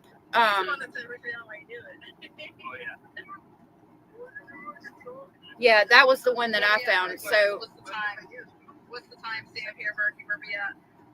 Just so you guys know, there's no verdict in yet. They're just standing over here because people raise their voices down there. Okay, so there's not a verdict in. There's not a verdict in. She just stated that there's no verdict. I'll show you real quick. I'm not going to stream sniper.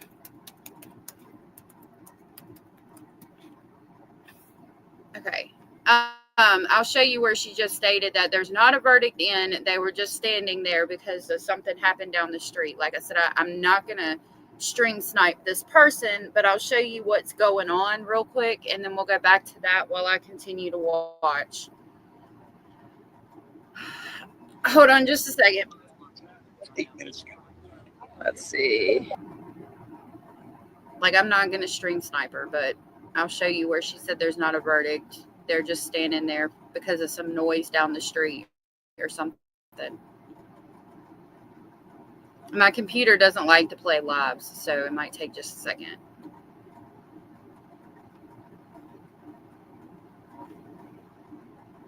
It's like, where you're standing and everything. Just. How do you pronounce it? Andrea?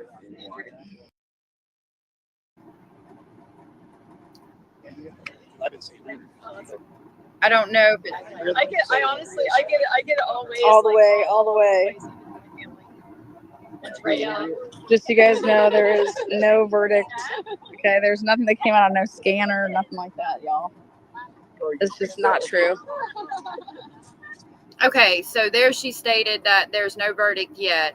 It was just something that came across on their scanner. I don't want to advertise. If you want to go, I don't mind. If you want to go watch and see what she's doing and then come back on the replay, feel free. I'm going to continue on with this and continue watching myself. And as soon as anything pops up, I will be sure to pull it up. I don't want y'all to feel like you miss anything, but I'm going to be watching so I can tell you that I'll have everything pulled up as soon as I hear anything. I'm going to take this 225. I don't remember exactly where we were at. He maintained his innocence, and they tried to enter that as evidence, and the state said, no, we don't want the jury to hear that. And Brad Rosie said to the jury today, why not offer up context to you? Why not tell you the whole story? Again, trying to give the jury, remind them that there were things that they could have presented to the jury to give them additional information that the state did not want them to hear. And he said, you must ask yourself why they wouldn't want you to see the truth. That's the way that they portrayed that. They also talked about the state not sharing that Brad Weber's the results of the ballistic tests on his Sig Sauer gun that they tested could not be excluded. They talked very much about that, and they talked about that the state never offered that garage photo from Brad Weber's garage, which we know that they entered in and showed the sticks that were piled up in his garage, presumably to say, okay, sticks were found at the crime scene on the girls' bodies. Then you have all these sticks in this man's garage that's right near the crime scene, across the creek from the crime scene. And perhaps one of the most glaring pieces of evidence that the defense says that the state forgot to tell the jury about, in fact, that the state didn't even know about, was this kind of bombshell piece of evidence that we heard about just within the last couple of days, that the jury was told about the audio jack. I keep forgetting to mute. I was watching, Biddy Paulison had a video out, but it's from last night. There's several people doing the verdict watch, but again, they're just playing other things. They're not playing the verdict. Just letting y'all know they're doing what we're doing right now. So I'll continue on with this.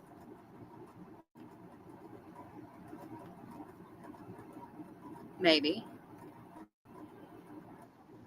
Jack settings, that yes, the data that Indiana State Police had for years now, from Libby's phone, that there's information in there saying that there was a change in the audio jack setting showing that something was plugged into Libby German's phone. I believe it's at 5:45 on the night that the girls were murdered. And that would be an hour and 45 minutes after police say Richard Allen left the scene and was no longer near the Monon High Bridge. So the defense pointing out that basically that information blows up the timeline that the state has for this crime and tying Richard Allen to the crime altogether. And then saying the data also showed that these headphones were unplugged at 10:32. So trying to suggest who is there at that scene at that time, plugging in and unplugging these headphones. The defense also saying, if you accept that their theory, the state's theory.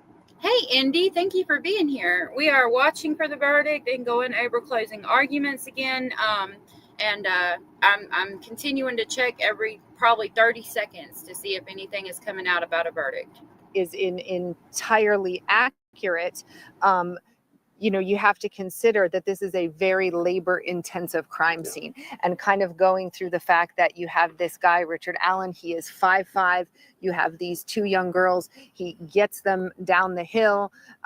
He, presumably has them undress at some point. Then he's scared by this van. Then he gets them across a creek. Both of them, obviously, we know they're saying that he had a gun on them, but he gets them across the creek and then somehow manages to kill them both, subdue one while he kills another, and kill a second girl, and then somehow get clothes back on Abby, all while not leaving any DNA behind, and basically calling this a labor-intensive crime scene. How could one person do all of that? Yes, and so the point there that the defense was making is, if you believe the state's theory of what happened, keep in mind, and they specifically kept referencing, someone who's 5'5", pulling all that off.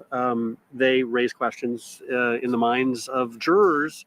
Could that actually be pulled off by someone of that stature involving two teenagers? And then pointing out, and 2 days later, after the girls' bodies are found, here is Richard Allen offering himself up to law enforcement, and saying, I was there, I honestly don't think that this was done by one person alone. I just don't think it's possible. Why wouldn't one of the girls have ran in the opposite direction? That's all they would have had to do. And you could say, and I've thought, well, they didn't want to leave each other. If anything was going to happen, they wanted to be together, which is possible. But at the same time, I don't think Richard Allen would have offered himself up as being there that day if he really had done anything. I just really, really don't think that would have happened. So, and then also saying, for 5 years after this situation, Richard Allen, he lived in this community. He worked at CVS. He didn't go anywhere. And that could be true. They could have frozen and not ran, but I don't know. It's suspicious to me. Eek or Zayo, if you could drop the Discord link for Crazy, she couldn't scroll back and find it. Could have gone somewhere, but he stayed put. He stayed put in this community. Right. And then they referenced the magic bullet. And I should point out that when the term magic bullet has been brought up, that was coined by the defense team, I believe by Andrew Baldwin. Every time that term was brought up during the trial, Nick McClelland would object to that term. The judge. Dawn says Abby put the clothes on herself. He used the bigger girl to control the little one, as in red rummed the bigger girl, and explains the more brutal wounds on the bigger girl, and then just grabbed the little one. That's an interesting theory, very possible. Thank you, Eek. Dawn says it fits perfectly. It's logical. He also said he ejected the bullet, which again is true. Judge would sustain and not allow them to use that term. Well, today, during closing arguments, the defense used that term probably, I don't know, a couple dozen times, over and over and over again. Yes. They were able to use it without any objection. And they talked about the magic bullet. And in the words of Brad Rosie, he said, where in the hell are the sufficient agreements and the marks that match? And he was talking about, and he held up pictures of the markings, calling into question how the state tested that cartridge that they found at the crime scene, basically saying that the science doesn't add up. They brought in expert witness who basically said, yeah, the way that they chose to test this gun, rather than just cycling it through, they then fired it. Talking about apples and oranges here, they brought up questions about that. And he said this is a subjective game, in Brad Rosie's words. And he talked about the fact that the test and the work done by the Indiana State Police forensic scientist who does testing on firearms basically said that testing was so poor. That speaks volumes that this person was stating that the testing is horrific. Sally said, I just watched Who is the Delphi Red Rummer on Hulu. Seems there were so many other ways to go with this case than to just focus on Richard Allen. And that I'm glad that you watched that and let us know about that. I hadn't heard of that, and I really want to watch it. It does seem like there was a lot of different avenues to go down than to just focus on this one person. And it is a bit concerning, in my opinion. There was no need for us to have to do our own tests on it because we determined that it was completely unreliable. Right. Then he went after the confessions, right? He went after Richard Allen's confessions, calling those false confessions. I mean, the defense has said all along that basically those confessions came because of the conditions Richard Allen was living in, those solitary confinement conditions. And if we can bring up this quote that Mr. Rosie said to the jury, he said, no human, no matter how strong, could endure those conditions without having some kind of breakdown. Also saying solid. Yeah, that those confinements were just extreme at the least. Dawn, I'm so sorry to hear that, and I'm glad you're okay now. Solitary confinement is damaging to a man or woman's brain. Also saying when the dust settled, he was there for 13 months. How much can one human endure? And then also talking 13 months in a solitary confinement situation that's supposed to last 30 days at the most, and it was a year and a month. About that the state, as he said, cherry picked which calls that the jury got to hear. Those 3 phone calls in April, 2 of them. Dawn said the hair in her hand was Libby's sister's. I hadn't heard that yet, so thank you for validating that for me. Where he, confesses to his mother, to his wife, but that earlier phone call in that morning gives it some context where he's talking about, did I do this? I'm not sure, those kind of things. And the defense has always maintained that the jury needed context of that third phone call, and they didn't get it. And then he also pointed out, look, he was psychotic. They gave him an antipsychotic, which by definition, if he's psychotic, they're giving him an antipsychotic to make him not psychotic, so he must have been psychotic. I thought that that was a point that he said he was getting antipsychotic medication for months on end, and the entire time that he was making the confession. So Brad Rosie was pointing out to the jury that you can't, you're not necessarily psychotic on the 13th, and then all of a sudden making confessions on the 14th and completely okay. And they were cherry picking according to the defense, which which times they were saying that Richard Allen was actually psychotic. And they also wanted the jury to remember that video that they saw of Richard Allen sitting there kind of dazed out and saying, like, if you believe for 1 second that guy was oriented and with it, that's just not the case. He was disoriented. He was not with it in that video. So they brought him up and they said that basically they had him in there to keep him alive, and that was it. And there's one thing here that I think is really interesting to talk about. When talking about the state's contention that he was showing no signs of psychosis whatsoever, they talked about, they told the jury, you just heard these phone calls, but we invite you to go listen to these phone calls again, much more closely, and listen to the words. Because at the beginning, for example, one of the phone calls, when Richard Allen is talking to his wife, Kathy, he says, I did it. And then a little while later, he says, maybe I did it. And then after that, he says, I think I did it. And then at the end, he says, I don't know. So, and again, that's telling me about his mental state at the time of the confessions. Hello, Massa Black. Thank you so much for being here. I didn't see your first comment.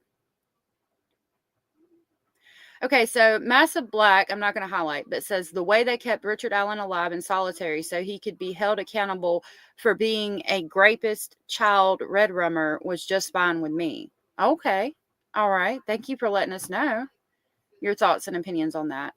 Kelsey, okay. Masso Black says Kelsey didn't red rum Libby and Abby, and they rolled their eyes. You know, it's been put out here as a theory. I don't think that there would be a reason for her to do that, but I was glad to hear that we had at least identified the hair that was in her hand. Now, if we can get the other 72 hairs that were found at the crime scene identified, then we'll be doing something.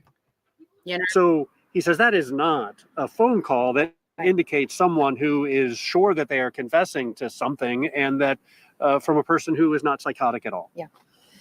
They brought up that, I mean, there was the confessions, there was the antipsychotics. They brought up the cell phone and the headphones a couple times. That was brought up a couple times. I thought that they hit on that a couple times.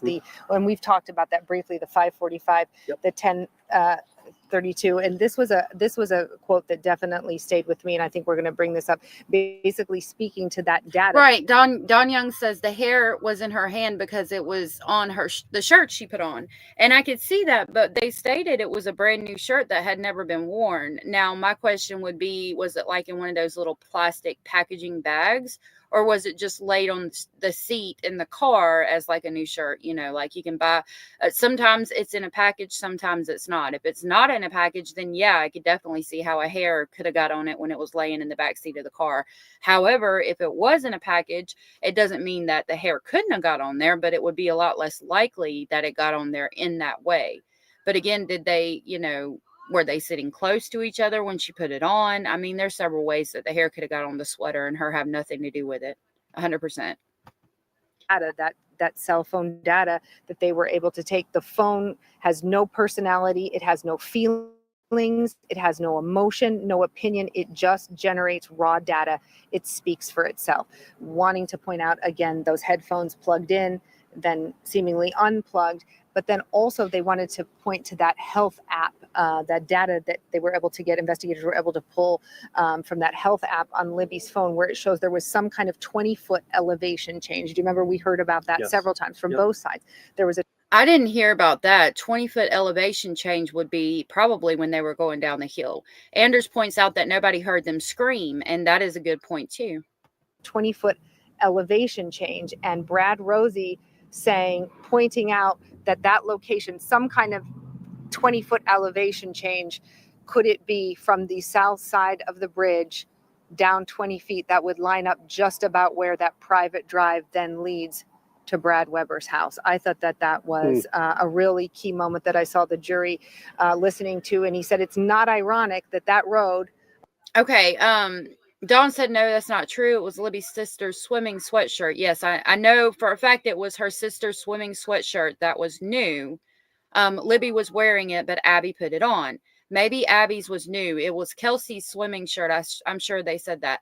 Yes, from what I understand, it was Kelsey's swimming shirt, but it was brand new and had not been worn. But I could be wrong in that, but I think that's what they said. A 20-foot elevation change from the south side of the bridge to that road. That road leads to Brad Weber's home. Not ironic that there were sticks in his garage. Not ironic that his Sig Sauer gun cannot be excluded. Yeah.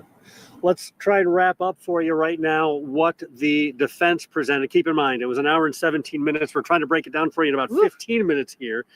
The defense attorneys pointed out to the jury, no one identified Richard Allen as the man on that bridge. He went back and talked about multiple witnesses who came to testify for the state to say, I saw Bridge Guy on the day of the murders. And again, he said none of them identified Richard Allen as that person. He pointed out there is no digital data that connects Richard Allen to the scene, no fingerprints, no DNA, no trace materials at all. And he said, based on the description from one of the witnesses, that Bridge Guy, if you believe what she said, was completely muddy and bloody. He said there sure as heck would have been some DNA or something out there at the scene that would have tied Richard Allen from a physical standpoint out there. And he said there wasn't anything that they could find and that they could track back to him.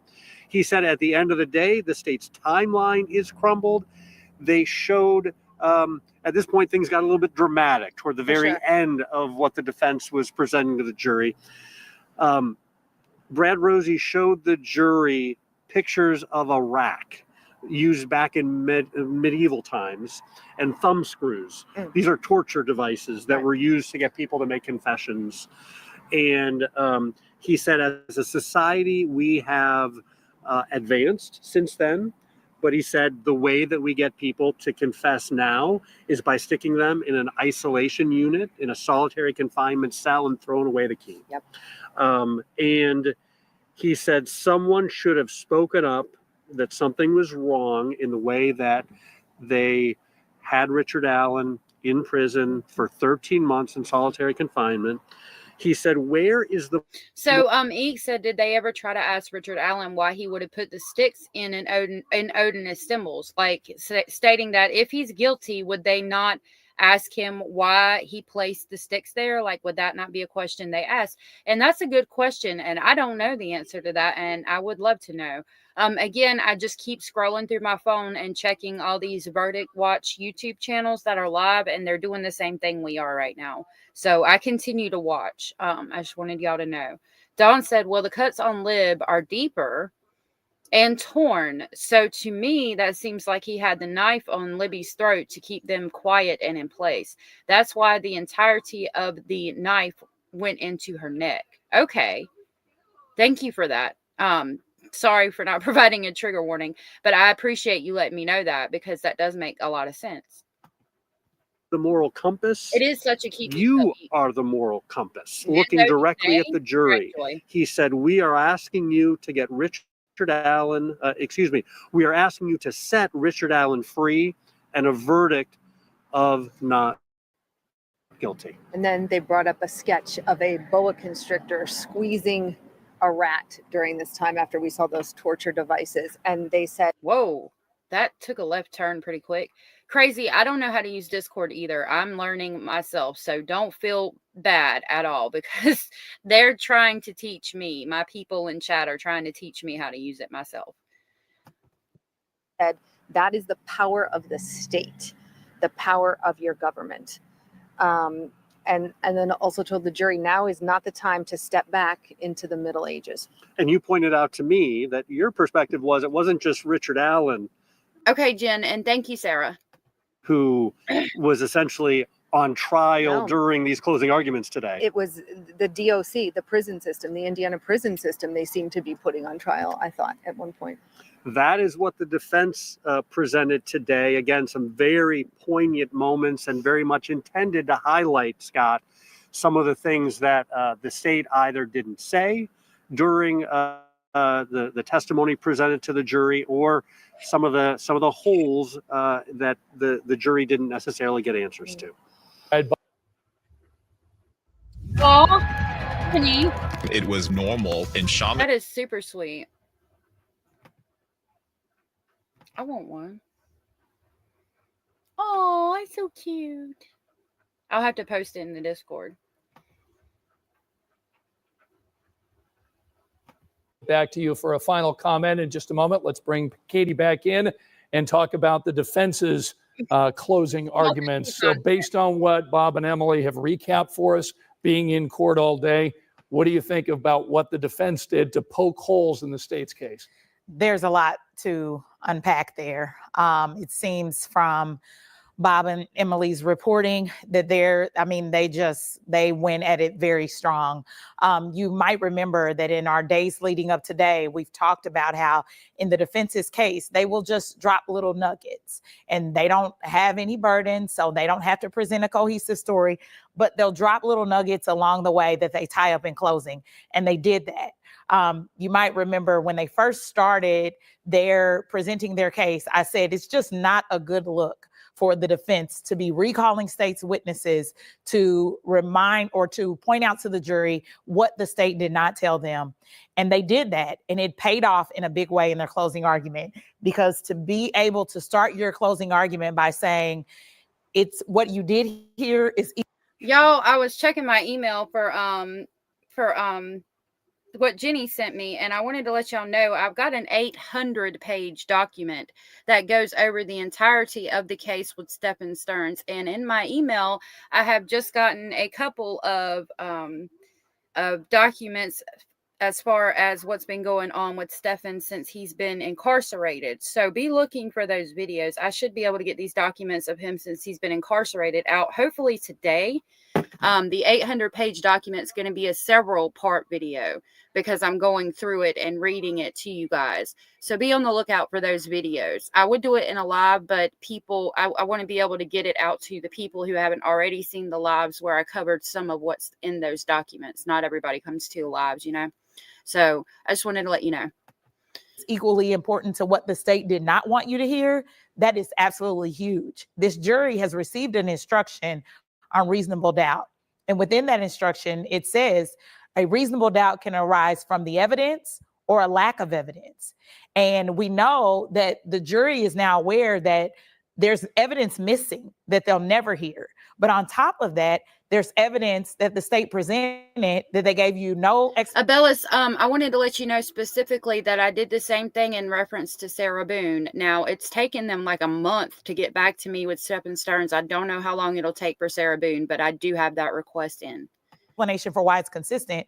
And now the defense has also pointed out there's evidence that they were hiding from you that we had to present as the defense. And so just to take that approach to it was really impactful. But I think it was also impactful that he laid out those things for them to take a look at, that there was a broken timeline, that there were. Dawn, yeah, I'm going to try to do that. I don't know. I'm going to try my best to put them in the order of the way that they happened. But in the documents, they're all out of place. So like I'm recording myself reading them and then going to try to edit it so that it's in somewhat of an order. There were bumble ballistics, and then there were false confessions. And so what we just heard here at the end about how they likened the conditions that Richard Allen was under to medieval times in order to induce a person to make these false confessions. It was really dramatic, but I think it was pretty powerful because in the state's closing argument, they talked about how Libby looked at her grandmother and said, "Grandma will be okay." They talked about how this is a small town and this doesn't happen. They talked about how those girls went out on that bridge and they never came back. Those things are appealing to the jury's emotions. And we're not supposed to do that as lawyers, but the reality is they're human and we're human. And so that happens. And so this was a really effective way to even the scales in that regard to say, hey, listen, this was a really bad thing that happened, but there's some bad things that have happened to Richard Allen too that shouldn't have happened even if he did this, because cruel and unusual punishment is just not allowed. I mean, that is restricted by the United States Constitution. And so they were able to put those things on display and also tie that up with that instruction that a reasonable doubt can arise from the evidence or a lack of evidence. So it sounds like they did a really great job of doing their job, which is to highlight reasonable doubt. In your career, you've been a prosecutor and you are a criminal defense attorney. Yes. Based on the reporting that we've heard from Bob and Emily, which has been fantastic over the last 17 days, if it was you, is Richard Allen going to be found guilty or cleared? I think that there is a lot of doubt on this case, and I think it is reasonable to have that doubt at this point. I do not think that based on what we've heard, the state has met their burden with the inconsistencies of those eyewitnesses alone, and taking a strong stand that we know that Bridge Guy is the killer and Richard Allen is Bridge Guy, but having witnesses say the description that we are giving of this person that we know to be Bridge Guy does not match Richard Allen, that alone should raise so much doubt for this jury, on top of the fact that nothing. Hello, Sue Joy. Thank you for being here. And Sue Joy says, thanks for the gifted membership. That was probably from Eek or Abellis. Thank you guys for gifting memberships like you do. I really appreciate that. Thank you for being here. And thank you for coming in just to say thank you. I appreciate that. Nothing conclusively ties him there that's not been challenged. Those confessions are really hard to overcome. They really are. And that piece about that van being a piece that only the killer would know, that is really powerful evidence from the state. But on balance, the jury has to decide who they believe, who they don't believe, what they don't believe. And if you go back to that instruction that says, if the evidence lends itself to two reasonable interpretations, you know, that last line from the defense about how that 20-foot drop in elevation would put that phone right at Brad Weber's driveway, a driveway that led to a garage with sticks that matched the scene, a driveway that led to a home with a gun that couldn't conclusively be excluded as having cycled that bullet. That's another reasonable interpretation of a potential other suspect. And so Exactly. And it concerns me that he wasn't looked into more. Abellis, Rex H is Rex Heuerman, and he's supposedly the Gilgo Beach serial red rummer. Oh, if they decide, well, it could be Richard Allen or it could be someone else, then they have to decide that he's not guilty because there are two possibilities. So is it your belief then that Richard Allen will be found not guilty? It's my belief that he should be found not guilty. Yeah, very good. Katie, thanks so much. We'll get back to Katie on another day. Let's get back out to Delphi tonight and hear a little bit more about when the jury will continue their deliberations and what is moving forward in this case. Bob and Emily? Scott, do want to point out that because this is the state's case trying to prove whether or not that Richard Allen is guilty, they get the very last word. So even after the defense had a chance to present their closing argument, the state got a rebuttal closing, and it didn't last very long. The prosecutor did try and tidy up on a couple of, I think, the points that they feel are their strongest points, such as they referred to the term magic bullet for the first time, and they pushed back on that term. And Nick McClelland said, I don't understand why anyone would refer to it as a magic bullet. He said testing showed it cycled through Richard Allen's gun, and state expert her results were verified 3 times, and the defense never bothered to test that cartridge themselves. And then they also addressed the confessions. And I thought it was an interesting line from Nick McClelland. He said, look, you heard early on, even during opening arguments, opening statements from the defense, that words matter. And he said, why don't Richard Allen's words matter in this case? His multiple confessions, many words out of Richard Allen's own mouth saying, I did it, I killed Abby and Libby. And in the end, after that, it's a memorable moment. Yes. Nick McClelland brought the focus back to Abby and Libby, to these 2 young women, saying there are 2 victims in this case, Abby and Libby. And I want to make sure we get justice for them 100%. That's really what this boils down to. But I want to make sure we have the right man. But he said more than they were victims, they were also heroes. He said Libby was a hero because she knew to take that video of Bridge Guy, and Abby was a hero for concealing Libby's phone under her body. And then he left. He said, I'm going to leave you with this. I'm going to leave you with this memory, something that Libby told her grandmother, Becky Patty. He said that Libby told her grandmother, someday I'm going to grow up and help police solve crimes. And then he said to the jury, and that's just what she did. And she brought Abby along to help her. And those were Nick McClelland's final words to this jury. Words. Wow, that is an impactful statement. Because we know that she did want to help solve crimes when she grew up, and in all actuality, hopefully she will be helping to solve this crime and figure out who Bridge Guy is, even if it is or is not Richard Allen. Words that they have probably taken with them in their mind. It was a very memorable moment. You have to imagine that those words are reverberating at some point. And I think it was a very important moment because, again, certainly it's Richard Allen who's on trial here, but the reason we're here is because two young ladies, Abby and Libby, were murdered. Yeah. And so it was a fitting moment, I think, to bring it. Is that where they're talking to Chris Stearns, Dawn? Because I put that video out. It's called a July bombshell or something to that effect.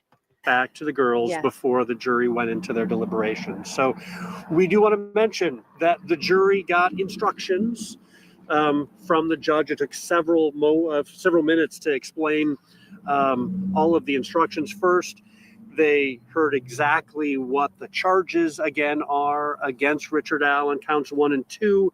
They would need to prove beyond a reasonable doubt that Richard Allen killed Abby and Libby while committing or attempting to commit kidnapping. So that's count 1 and 2, and count 3 and 4. Richard Allen knowingly or intentionally killed Abby and Libby. So laid out the charges, then gave instructions, said you must consider the facts, told jurors that the state must prove each element that we just read to you of each of those crimes beyond a reasonable doubt. She defined some terms for the jury. Intention. Yeah, I had put that video out probably a while ago. It's in well, I had put the audio out. I don't know if she has a video recording, but it's in the Madeline Soto playlist, and it says Chris Stearns drops bombshells or something on the thumbnail and in the title. But it's just the audio. I don't know if Plunder has the actual video.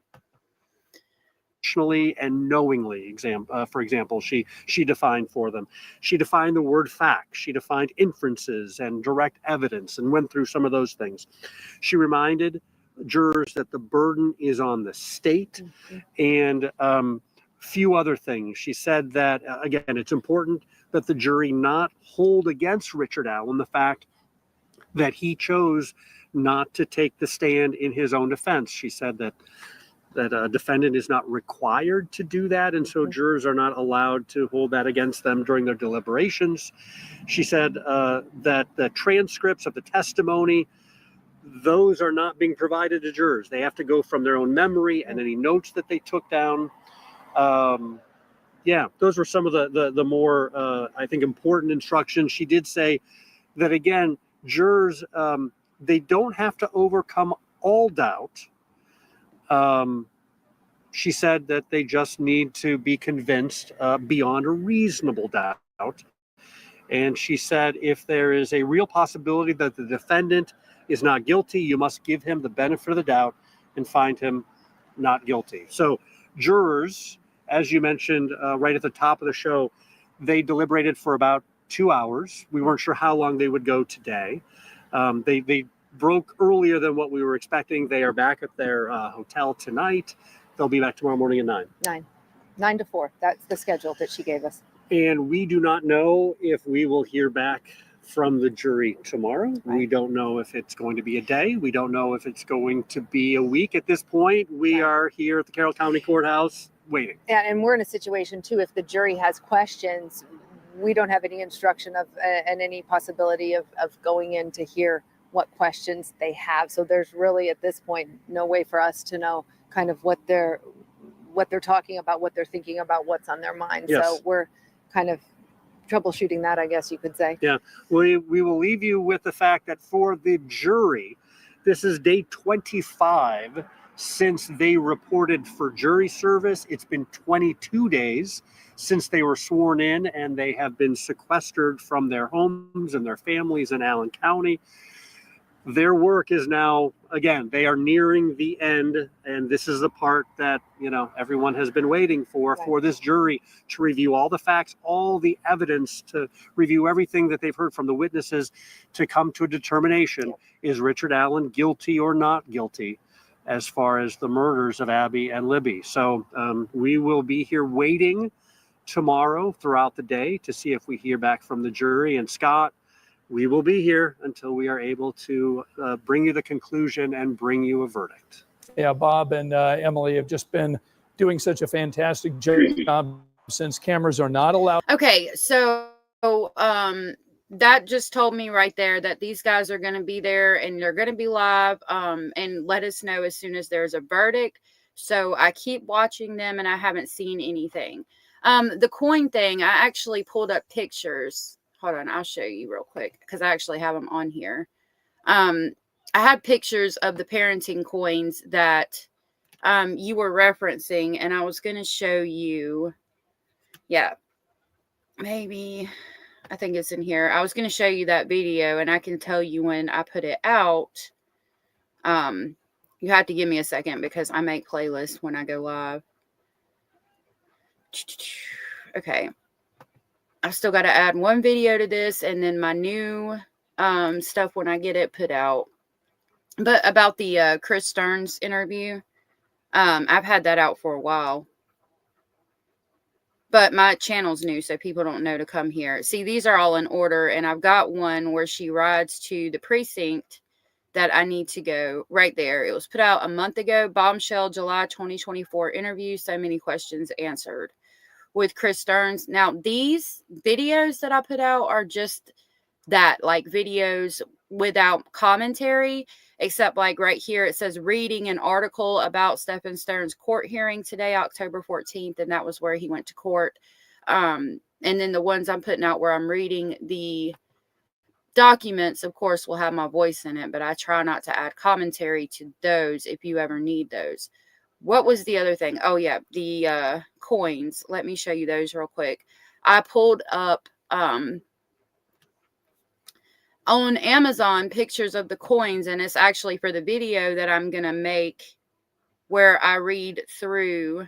Let me show you this. Where I read through the files so I can pull up the coins and let everybody see what that's all about.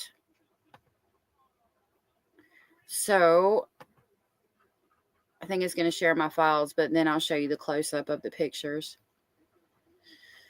If my computer will load it. My computer's being slow today. Hold on just a second. So yeah, this is the coin she's talking about. This one's like mommy's turn and then daddy's turn. And it tells us, when we read over, I read it out loud, but basically Maddie's like, we need to get these. And it explains about the Woody Allen situation comment. If Jennifer did indeed know, it explains the text messages stating that we needed to get this. Hold on, let me show you the next one. I have 3. I don't know why I didn't pull it up. Oh no. And it's just questionable about why she's like, oh, we need to get these, unless they were in a relationship and she was with child, as hard as that is to hear. And here's the last one I found. Just kind of trying to show you guys what these were about. Yeah, on the document I read, it stated, like, it showed screenshots, but they were in black and white from Amazon. And yeah, it's just like, it's a coin you flip and it tells mommy and daddy's turn. And Maddie said to Stephen in a text message that they really needed to get those, which was horrifically concerning. Okay, so I'm going to pull this up. I'm still watching Oh, wow. Dawn says also not the first time he rubbed her and couldn't wake her up. That's interesting and concerning again. Let me see if it'll pull up my history here. I don't know if it will or not. But I was watching Benny Politan and Court TV put out a video last night about Delphi. And I was watching it just a second ago as I'm watching these verdicts. Yeah, it's not going to show up. But I've got it pulled up. So let me pull up what Court TV has to say about it. I'll just do it like this, I suppose. Dawn says, Maddie sent the coins pic to Steppen and said, we need that for us. That's a relationship Jen didn't know. Okay. I think there's a possibility that Jen didn't know, but like, there had to be signs. But again, was she so heavily medicated that she didn't see the signs? Because she did seem to be very medicated. So this is the video right here. It's by Court TV. It's titled Richard Allen, Guilty or Not Guilty, and it's Delphi Mercs. I'm going to call it Mercs. Try to be a little different. Hold on just a minute. And I'm going to continue to watch these live streams to see. You can see where I was going through different live streams just to try to make sure that nobody had it out yet. I was trying to do a poll, but I can't figure out how to get a poll to pull up on a live while I'm live. So I'll have to work on educating myself on that. And eventually we'll have polls and things. There was one that had a countdown for how long they've been at deliberations that I was watching, which I thought was pretty cool. And I'll try to do that the next time we're on a verdict watch. This is one of the most interesting things to me is the documents and the police interrogations and inside the courtroom with this thing. For more than 5 years, it was a mystery, an unsolved case. I am so sorry that like blew your eardrums. Let me turn that down a little bit. With many leads, suspicious characters, and so many rumors. Investigators released very limited information, but journalists, podcasters, and true crime followers all speculated on what happened to best friends Abby Williams and Libby German, two teenage girls living in the small rural community of Delphi, Indiana, a town with under 3,000 residents. On February 13th, 2017, the girls had a day off from school, and they decided to go on an outdoor adventure. They were dropped off near the Monin. No, this isn't Dr. John. I'm going to try to play that one. That one's from Hidden True Crime. I'll try to play it while we're watching. I don't know how much longer I'll be able to be on, but I am continuing to keep the verdict watch going for as long as I can. And just to let all of you know while you're here, if I find out that they do have a verdict, I will come live immediately so we can watch it together and react together. And also, please don't forget to hit the thumbs up button so more people get to know who we are over here at the Speculating Family. Hey, Cozy, and thank you for being here. High Bridge, and that's where their bodies were found the next day. More than 5 years later, Richard Allen was arrested for the murders, but he is claiming his innocence.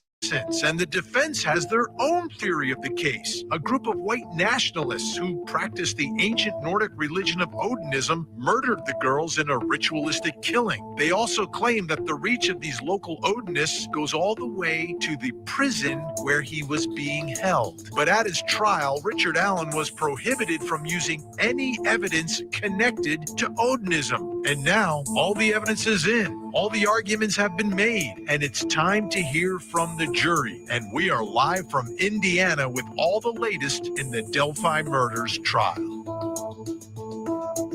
I'm Vinnie Politan. Thank you so much for joining us tonight here on Closing Arguments. Believe it or not, we're getting to the end of the Delphi murders trial out in Indiana. As you know, cameras have been banned by the judge So we don't get to see or hear any of the evidence, but we are covering it for you here on this program each and every night with our great in-depth coverage and insiders who are inside that courtroom. You know, when you think about this case, you think about this story, it's an incredibly tragic loss because you're talking about two young girls, best friends, living their best innocent lives in a small town in Indiana. Everything should be great. Everything should be great. You know, on that day, they were off from school and Okay, Indy Girl, thank you for being here. From what I'm reading in another chat, it says that when they have a verdict, they'll announce it, and then for whatever reason, we have to wait 2 hours. I don't know if people are being sarcastic or if we really do have to wait for 2 hours, but that's what I've got so far, and so far a verdict has not been mentioned.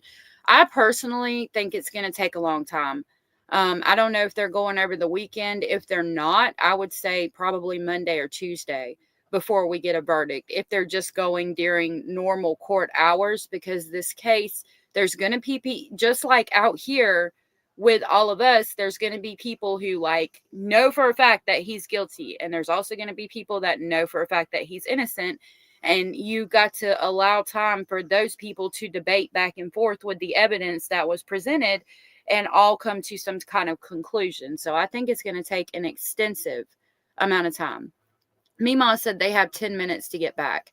Okay, so once they announce they have a verdict, we'll have 10 minutes and I'll strike up a live and get us going.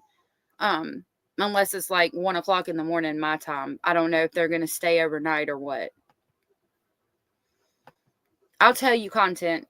You know, they decided to go do something together. Rather than sit around, play video games or goof around on social media or do anything like that, they were going outside. And they were actually going to walk over this really dangerous bridge, the Monon High Bridge.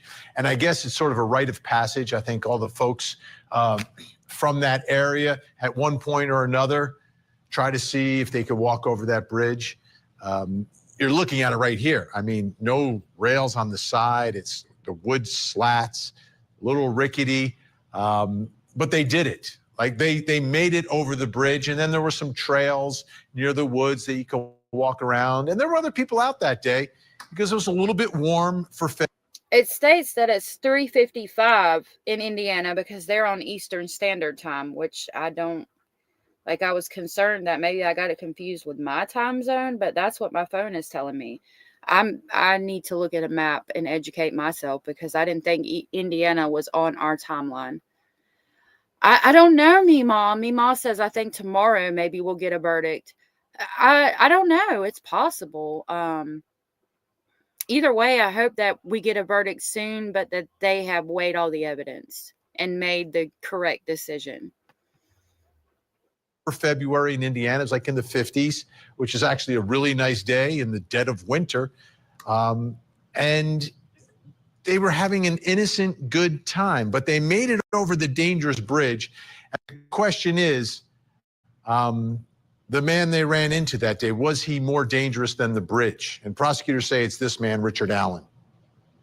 Well, they absolutely ran into somebody on that bridge, referred to as the bridge guy. Prosecutors say Richard Allen is the bridge guy. But was Richard Allen, who admits that he was there that day. Thank you, Sarah. Was he more dangerous than the bridge? Or has he been put out as the scapegoat in all of this? That's what this trial is about, and we're waiting to find out what will the jury say? What are they going to say about this? Because they have the case. The jury has the case. So let's get to our insiders. Joining me tonight, Court TV senior producer. Anders says Bob Motta tried to read the jury and he couldn't decide their thoughts, but he thought that some of them were on the prosecution side and some were on the defense's.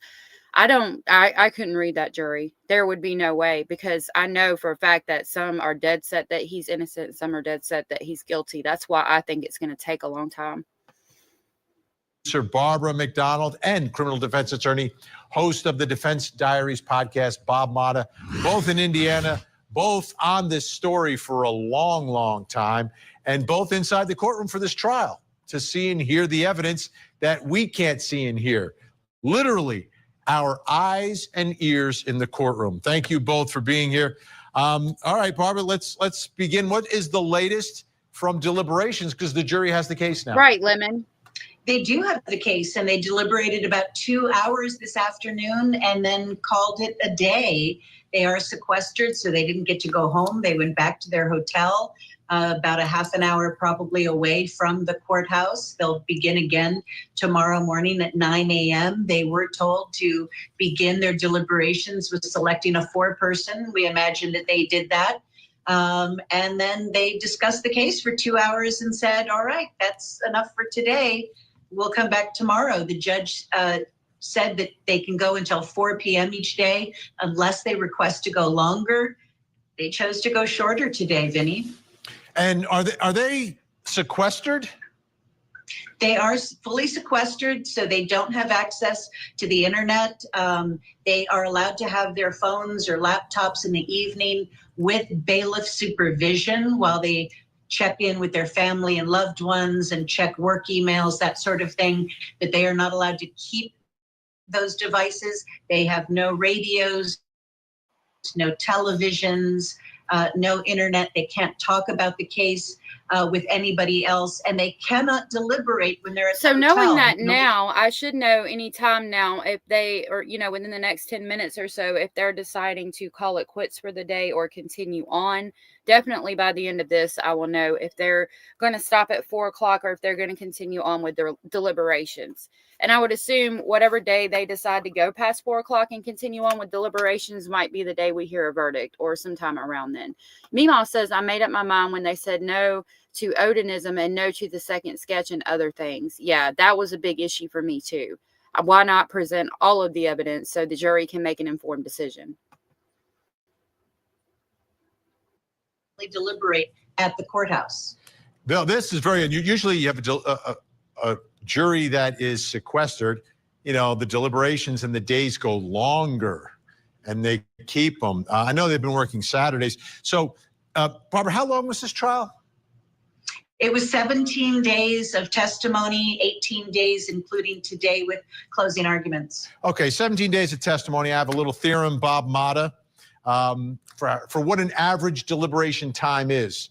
And I base it on weeks or days here. 17 days of testimony. That's like three weeks, 3 and change.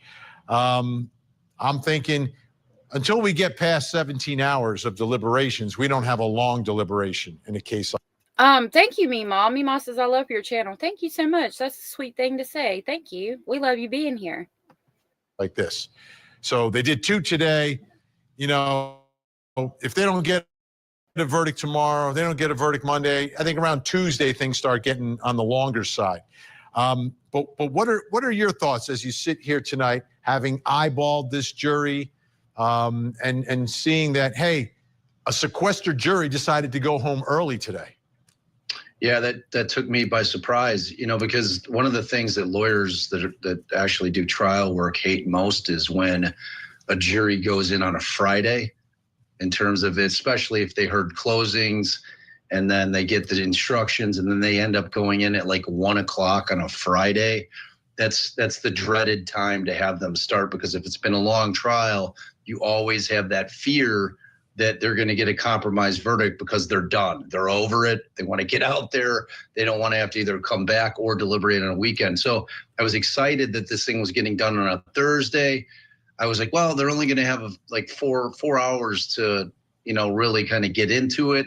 But I mean, it's a good start. So when they called and said, look, we're good for the day, obviously I'm thinking, okay, it's one of two things. It's one, either they've come to an agreement very quickly and they're like, you know what, let's sleep on it. We're all in agreement. Let's make sure, let's sleep on it. Plus, we don't want to make it look like we didn't really deliberate. So, we'll sleep on it and then we'll come back. And if they come back pretty quickly tomorrow, we'll know that that's the case, that they actually were already in agreement on what was going on. Or it may have gotten heated. And, and they're like, you know what, let's take a break. Let's take a breath. Let's come back tomorrow. Hungry. Or hungry. I don't know if they feed them there, if they're going to feed them dinner at the courthouse. Feed them. Okay. They feed them. All right. Maybe they want to keep them. I don't know. This judge, no cameras. Maybe it's no food. Maybe it's just bread and water for the jury. I don't know. All right. Let's talk about the closing arguments. Start with you, Barbara. What about the state's closing argument today? This season, Vistaprint has everything you need to create holiday magic. And with up to 50% off, you'll blow my... I'm getting these commercials because I was looking for some kind of label for my lip balms and soaps and things.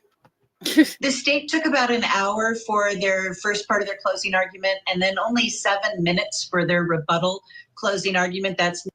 Hi, Mark Collins, and thank you for being here. Mark says that, if my computer will work with me, I believe he's guilty, but I'm ready to accept whatever the jury says. Really? Okay. Yeah, I'm down with that too. I think he's innocent, but like you, I'm ready to accept whatever the jury says. The jury definitely has more information than we do, being out here and not able to see inside of the courtroom. And I'm just hoping that, yeah, they will make an informed decision, and I'm going to accept whatever verdict they come with. I think there will always be people out there who are not going to accept it either way. There's going to be people, like, if he's innocent, that will always think he's guilty, and vice versa. Thank you for being here and sharing your comment. I appreciate that. It's Nicholas McClelland right there from the press conference announcing Richard Allen's arrest. And he delivered that closing argument. He talked about the 3 facets of the case for him: the bridge guy, the bullet, and the brutal murder, and says that all of the witnesses that were at the trails that day testified that they saw the guy in Libby's video, that he feels confident that all of that evidence proves that Richard Allen is in fact Bridge Guy, and that Bridge Guy committed these murders. Let me interrupt you for 1 second, Barbara. I hate to do this, but I just want to make it clear, because we're not getting to see or hear any of this. Was there any witness who saw Bridge Guy who in the courtroom pointed at Richard Allen and said, yeah, that's the Bridge Guy right there? Great question. And yeah, Mima, I hate we couldn't get cameras in either.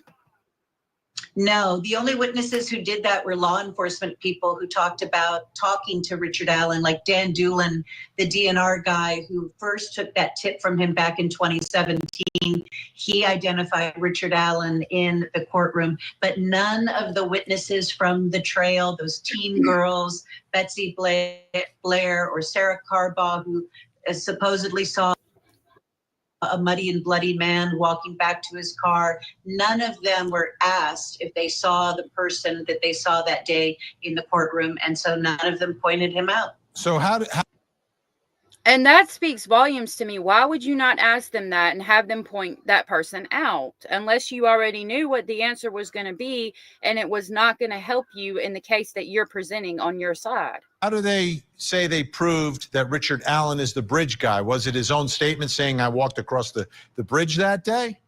Yeah, and that basically his statements sort of line up with what the witnesses say, that he said he saw several teen girls, and there were 3 teen girls who saw Bridge Guy, that when he got out to the bridge, that he walked out onto the first platform and stood there looking at the fish in the creek below, and that he maybe saw somebody when he was on that platform. That lines up with Betsy Blair, who says she walked to the bridge, saw a Bridge Guy on the platform, but she also described him as being younger, youthful in appearance, with poofy hair.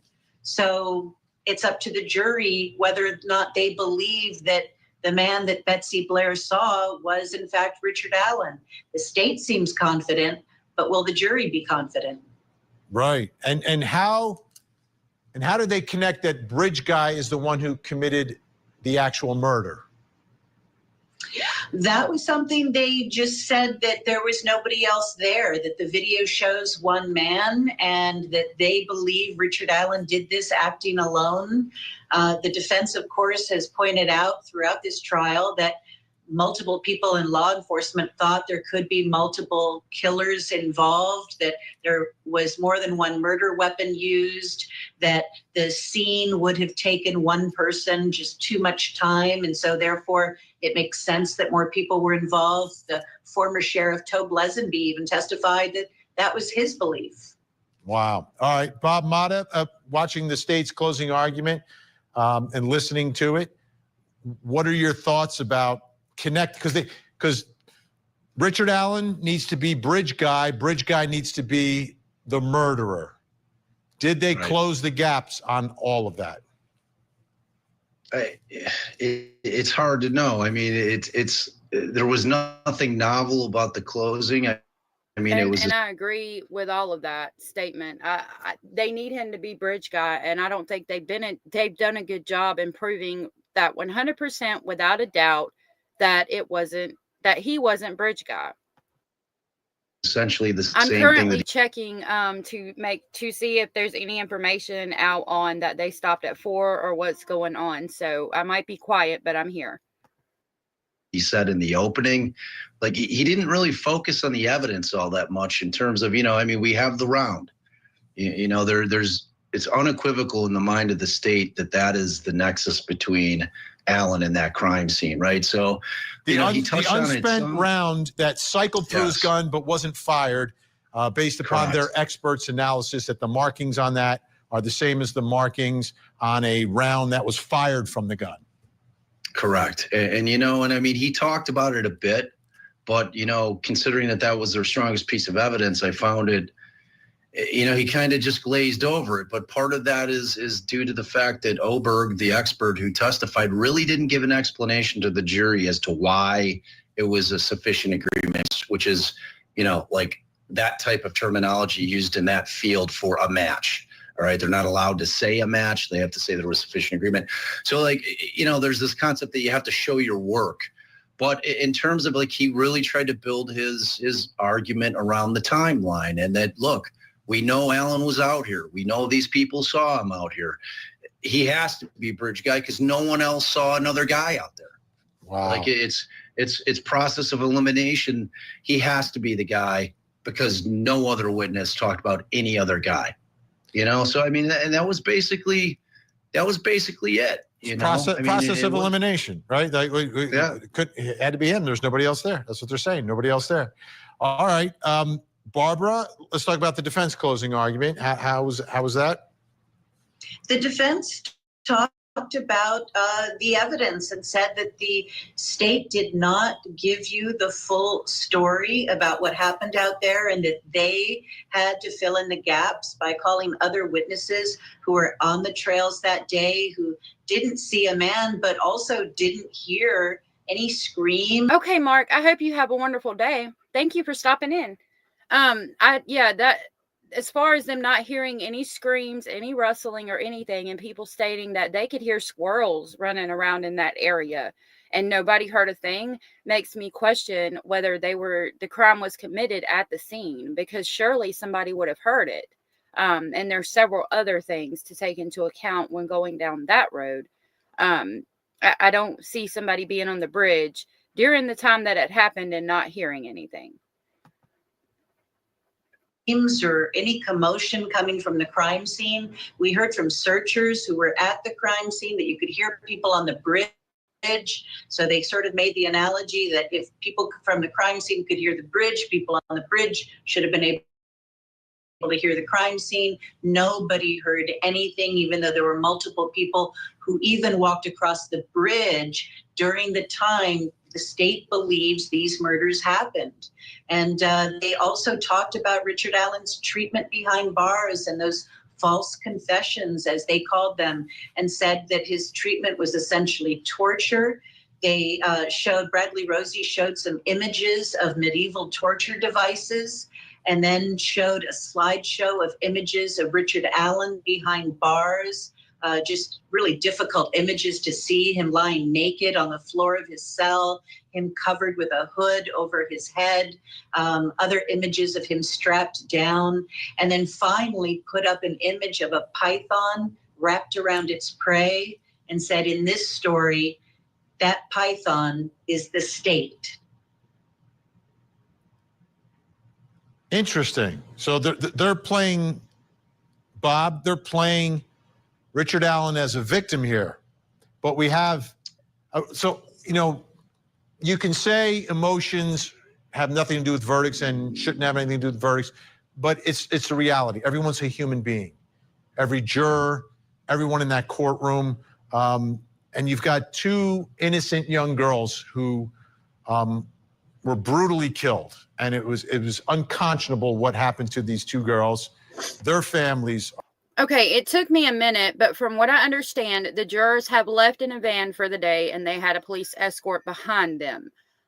So I'm assuming they're going to pick back up tomorrow. So I don't think we're going to have a verdict today. I just wanted to go ahead and let you guys know that. If I hear, I think that's what's being said. If I hear anything else, I will definitely let you know. I presume, very obvious in the courtroom.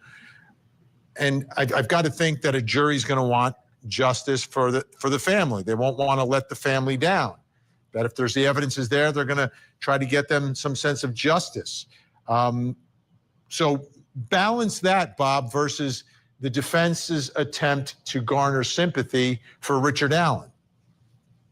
Yeah, and it's a dangerous gambit. And like during the course of the trial, you know, there was a question that was posed wherein they were saying, are you trying to ask, McClellan asked, and I can't remember what witness is, he said, are you trying to say that Richard Allen is the victim? And I think it may have been Westcott, who was their forensic psychologist that they had on.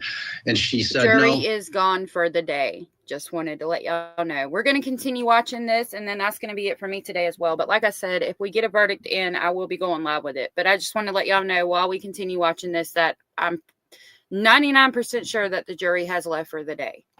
You know, because it's exactly what you're saying. I mean, look, if it turned out that Richard Allen is not the culprit, then certainly he's been victimized, you know, in a very different way than obviously the girls, right? So, but as the defense, I think that we were really trying to paint the picture as the defense was like, look, we cannot. Meanwhile, yes, I'm here every day, usually around this time. It'll probably be around this time on the weekend too.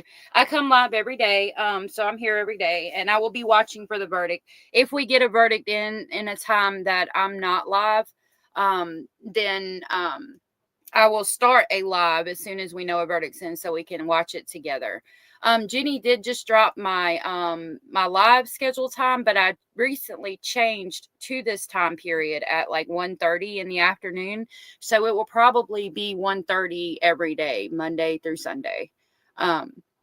So yeah, I'll be live at this time tomorrow unless we, like I said, get a verdict back, and then I'll come live immediately. And we'll go over it together. Not take American citizens, no matter what we think that they might have done, and we cannot treat them like this. This is not what we signed up for as a country. This is not who we are. And you know, he, like, at the end of it, he said, look, like, this is not the time to take a step back. And he's talking to the jury. He says, this is the time for you to step in the ring. This is the time for you to say no to the government. We're not going to allow you to treat us citizens like this, no matter what you think that we did. We did, you know, constitutionally, we were owed a fair trial and due process under the law. You're not allowed to torture us to extract confessions. So it was, I mean, it was effective, but that wasn't all of it. That was probably the last 5 minutes was really kind of focused on that. The rest of it was picking apart the state's case, and really the focus mostly was on what the state didn't show you, you being the jurors. Why didn't they show you this? Why did we have to put it on in our case in chief? Or why did we have to pull it out of their witnesses on cross-examination? These facts, that's what you have to ask yourself. Why? Why were they hiding? Why were they hiding this information? And that's my question as well. Why are they hiding this information from the jury? Why don't they want you to know this? This information, and that was like a bulk of the closing. It was effective. It was effective. But at the end of the day, who knows what a jury is going to do, Vinny? No, you just don't know. I never know what a jury's going to do. Whether I watch them every day or don't watch them every day, you don't know what the dynamic is. But I do know that there is a sense for jurors that they want to find justice for the victim's family and for the victims when the victims are like this, two innocent young girls, brutally murdered, who should be alive, should be enjoying their lives. Their families should be watching them grow up. And sometimes that's difficult to overcome if there is arguably enough evidence to convict. So, Sheila, thank you for being here today. I will be cooking dinner in the next few minutes.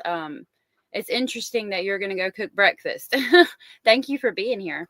that'll be fascinating to see them, how they balance that and how they handle that. Let me ask you, Barbara, about the families in the courtroom. What did you notice? The families were there in full force today, both for the victims, Abby and Libby, as well as Richard Allen's family were there all in full force. I noticed that prior to the day beginning, most people had gathered in the courtroom about 30 to 45 minutes before court actually began this morning. And at one point I heard sobbing and I looked over and it was Abby's mother, who was just crying uncontrollably. She was being comforted by her own mother, as well as some of the members of Libby's family.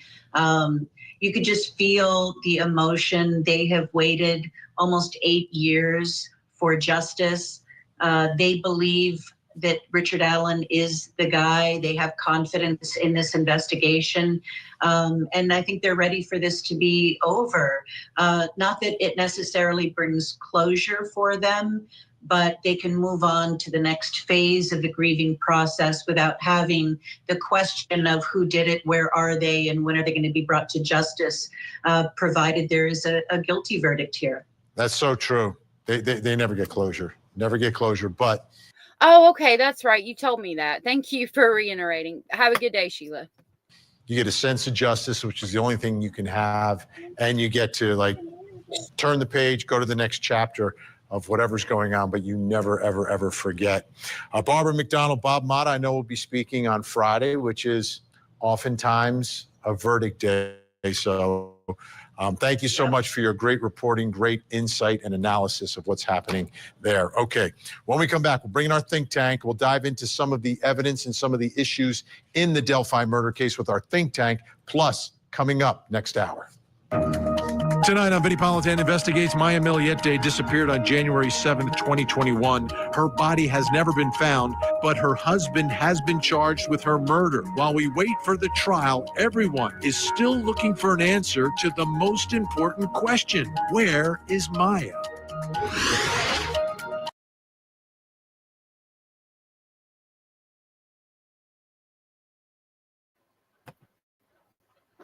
Sorry, everybody. I had to mute that. I think we're back now. Hold on just a minute. Nope. We're still at commercial. Give me just a second. I think we're about to be back. Okay. Hold on just a second. All right. We are back.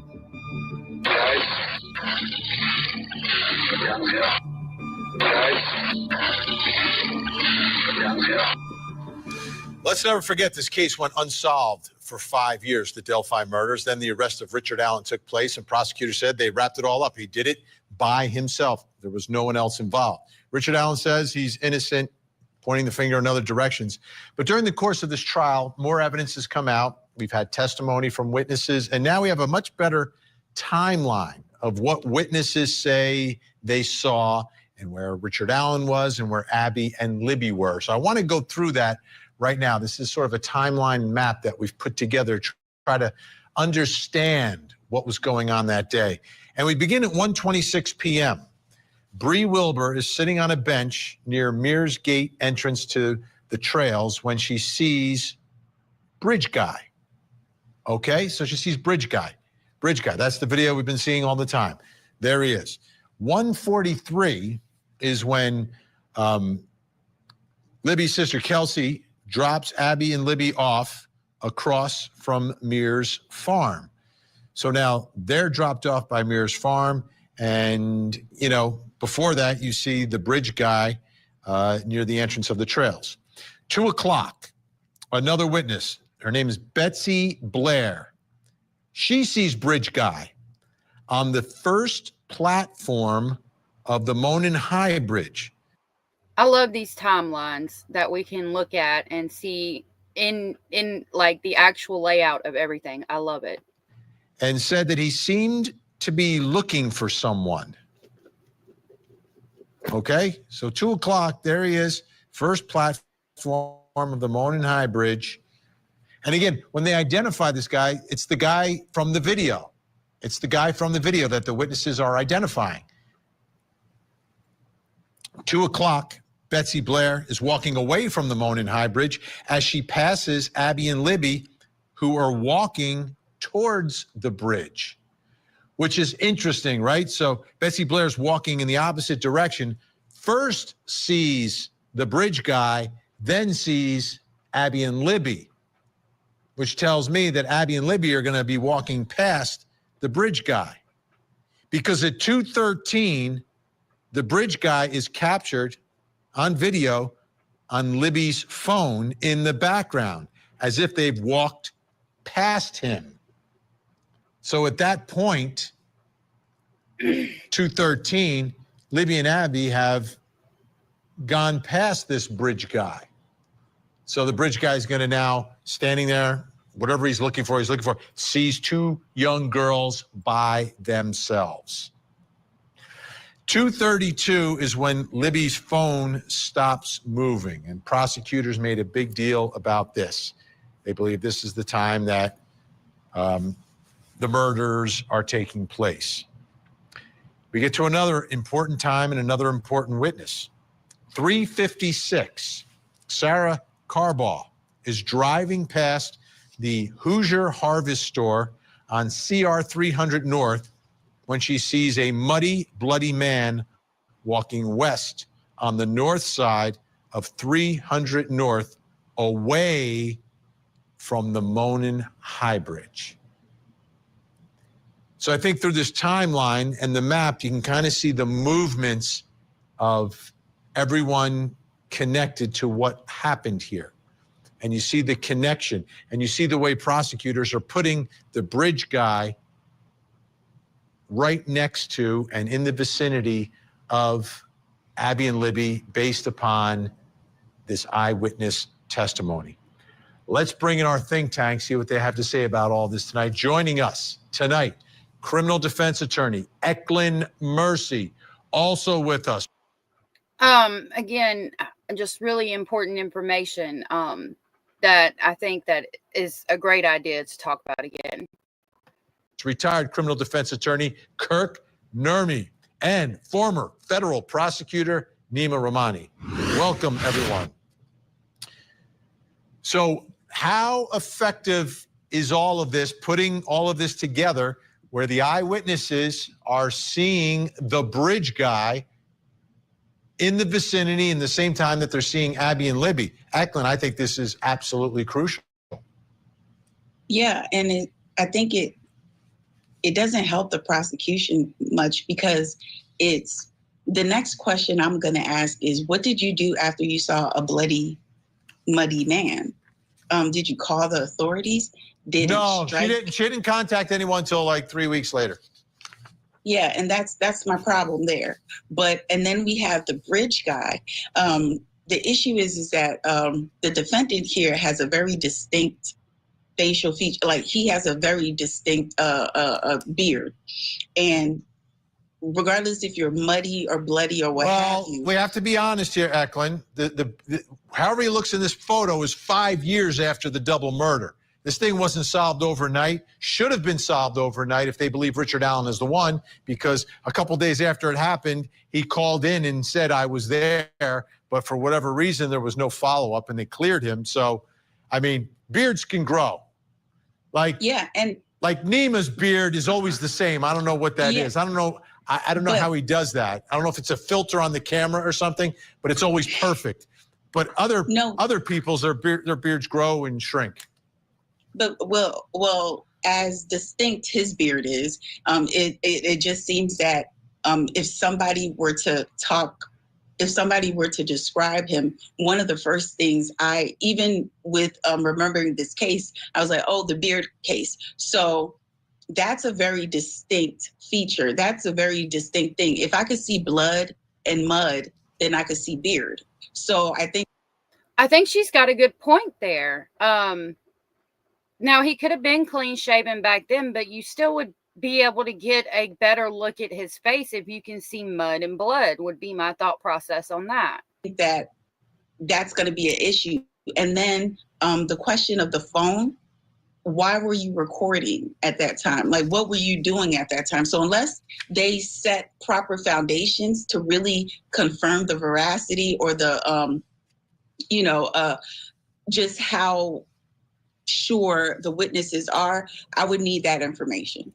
Kirk Nurmi, let's get right to what Eklund's talking about, because Betsy Blair described the bridge guy. And they had an artist draw a picture that looks like Justin Timberlake. What are your thoughts here? This white male. Or as Eek says, a feminine looking man that could possibly be a woman. Age 20, brown curly hair, medium build. This is Betsy Blair. This is one of the witnesses who's walking on the bridge and sees the bridge guy, and that's the bridge. That's not Richard Allen. No, and what we're seeing here, you mentioned in the open there about 5 years to solve this case, and this is one of the reasons probably for that, because we have this correlation. I disagree with Eklund. I think when we have bridge guy and the victims in this case in proximity around the time that her phone stops moving, we certainly have a correlation between the girls and bridge guy. And then if we combine that with the bullet found near the scene that's tied to Mr. Allen, we know that there's further correlation to him. But that's what some of the things that make this not such a tight case, and why it took 5 years, is it gives the defense opening, because it's circumstantial, and bridge guy, as you said, is not Richard Allen. So, and I'm sure we heard the defense we didn't get to hear the defense, but the defense probably pointed that out several times, that this guy does not fit the description. Excuse me, right, Jenny? Of Mr. Allen. Yeah. So but unfortunately, isn't so tight. Yeah, the judge didn't allow the sketches in, but only the descriptions by the people who described it to the artist. So Nima, by the way, this next sketch, this beard more closely resembles yours, because this is from the muddy and bloody witness, Sarah Carbaugh. This is what she described when she sat down with the artist, and that looks nothing like number two, but arguably a little bit closer to Richard Allen. And this was the man who... It really bothers me that she did not let the other sketch in. Why not present all of the evidence to the jury to make an informed decision? Was seen walking on 300 North. What do you think about establishing that Richard Allen is bridge guy and bridge guy is the killer?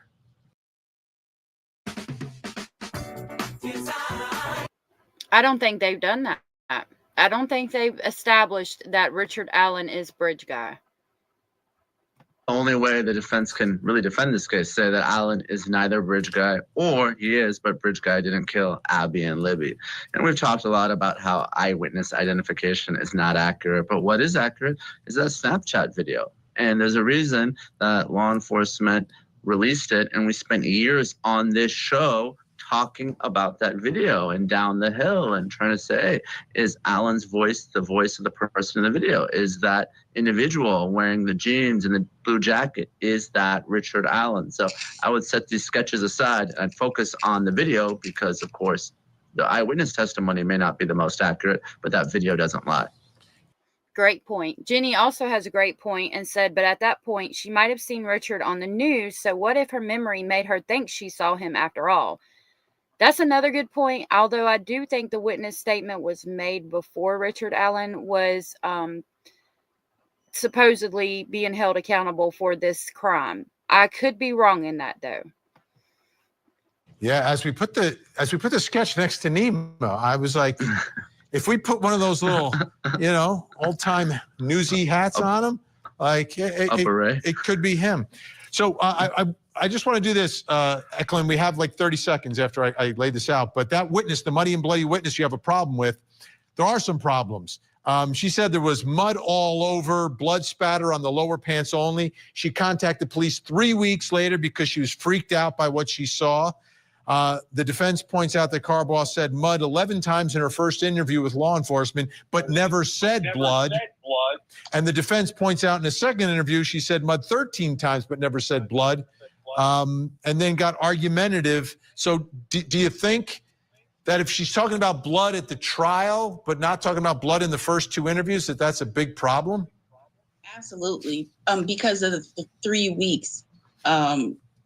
Already the testimony is bad because it's been 3 weeks. And then now you want to add the added caveat, which is I had blood one time and blood the second. The word blood is very important. And I think that really kind of discredits that witness. Yeah. I think because there's so many things going on. And really what's happening in here, in the way they're trying this case, is they're saying A equals B, right? B equals C, therefore A equals C. And that's it, if they can get to the A equals C. Because they're saying they saw the bridge guy, then they're saying the bridge guy is in fact Richard Allen, and therefore the killer is Richard Allen. We shall say. Think Tank staying with us. When we come back, we're going to talk about what the jury didn't get to hear about. The odious. Was it a fair trial without the defense presenting their theory of the case? Richard Allen, you child murderer! Why did you do it? Shame on you! Shame on you, Richard!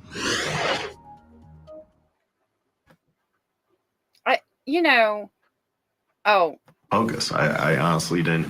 I'd never heard of it. Hold on, let me back up. And the more Was it a fair trial without the defense presenting their theory of the case? Richard Allen, you child murderer! Why did you do it? Shame on you! Shame on you, Richard! When people say that, shame on you, it's like, really? I don't know. It seems juvenile to say, shame on you. Like, okay, let me just keep on rolling with it because I don't know. It's just the statement, shame on you, is weird. Why not say you should be ashamed? That sounds more adult instead of juvenile. Like, like a parent or a grandma, you took the soda out of the refrigerator. Shame on you for that. But like, you're a child murderer. You should be ashamed of yourself is different to me. Maybe I'm just crazy. I don't know. You had not heard of Odinism? I thought it was hocus pocus. I honestly didn't. I'd never heard of it. And the more I got into it, that's a real thing. It is a real thing, and it's scary. I believe they sacrificed a girl and killed another one. Odinism is real, but it wasn't a part of the Delphi murders trial. It was the defense to the case. It was the defense of the case. There was a faction of the task force that was investigating this when it was still a mystery that believed this was a ritualistic killing by Odinus.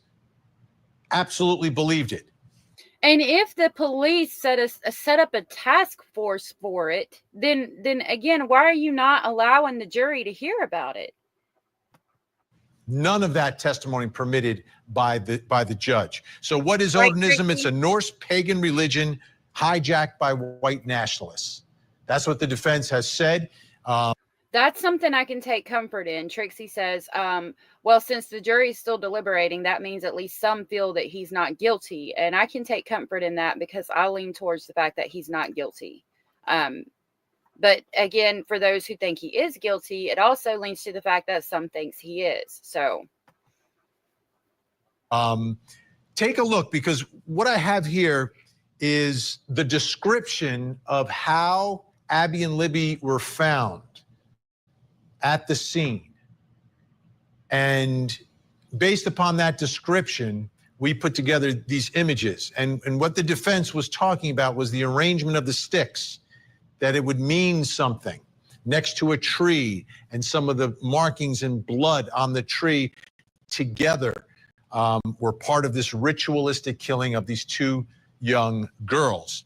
And there were other people involved as suspects that were investigated by that task force. And the defense latched onto that and believed that was a big part of this case.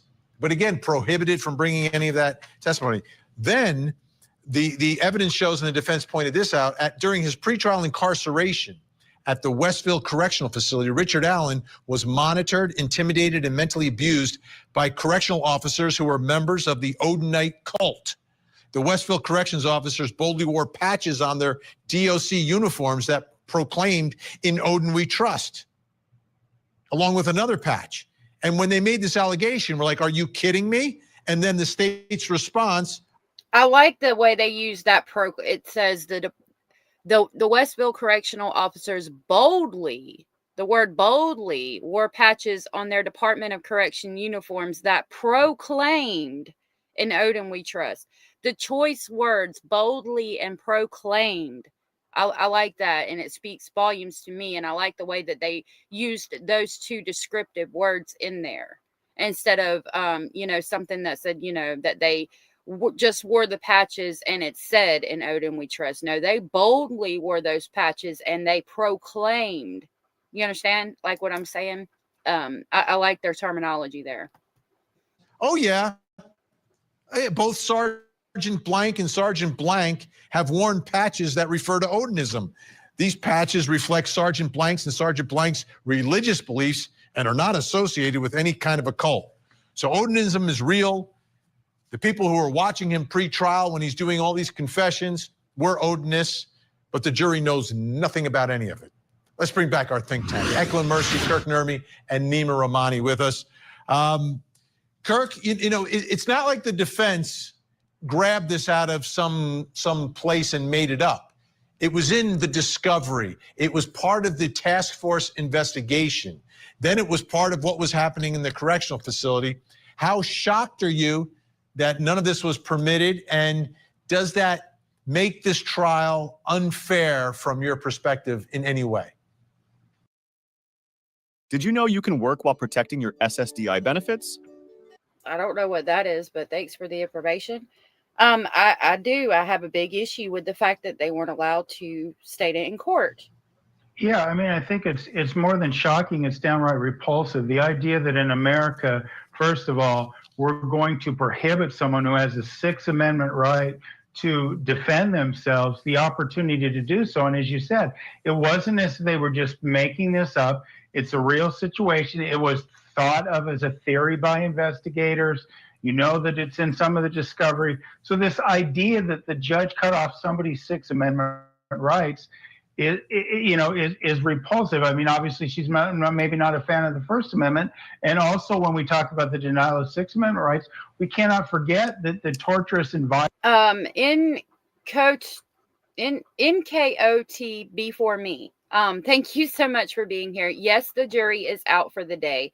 They are allowed to go until 4 every day and stop, or if they want to stay later, they are allowed to, from what I understand. They have left for the day.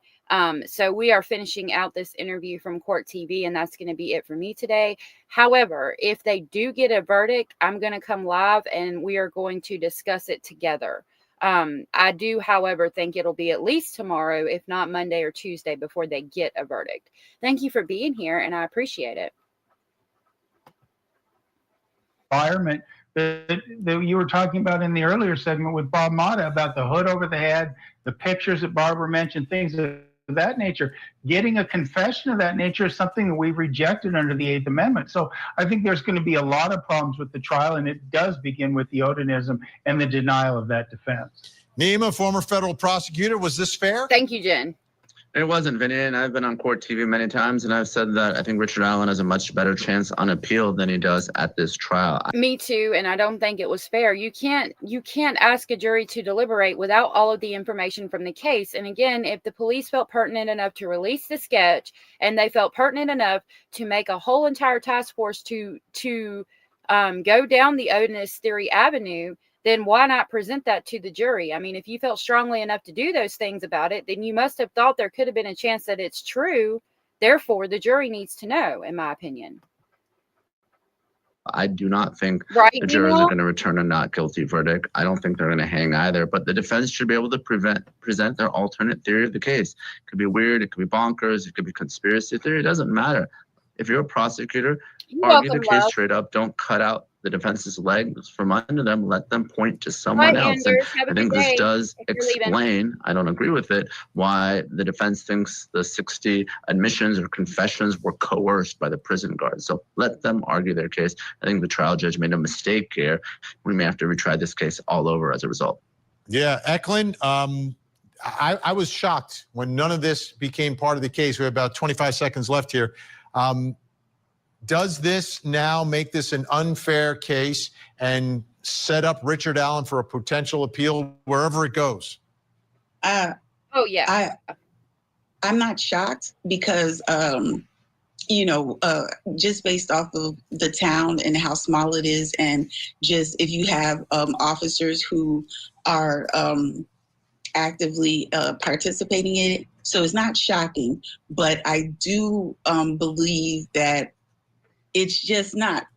The prosecution has the statute of limitation is, there is no statute of limitation on murder.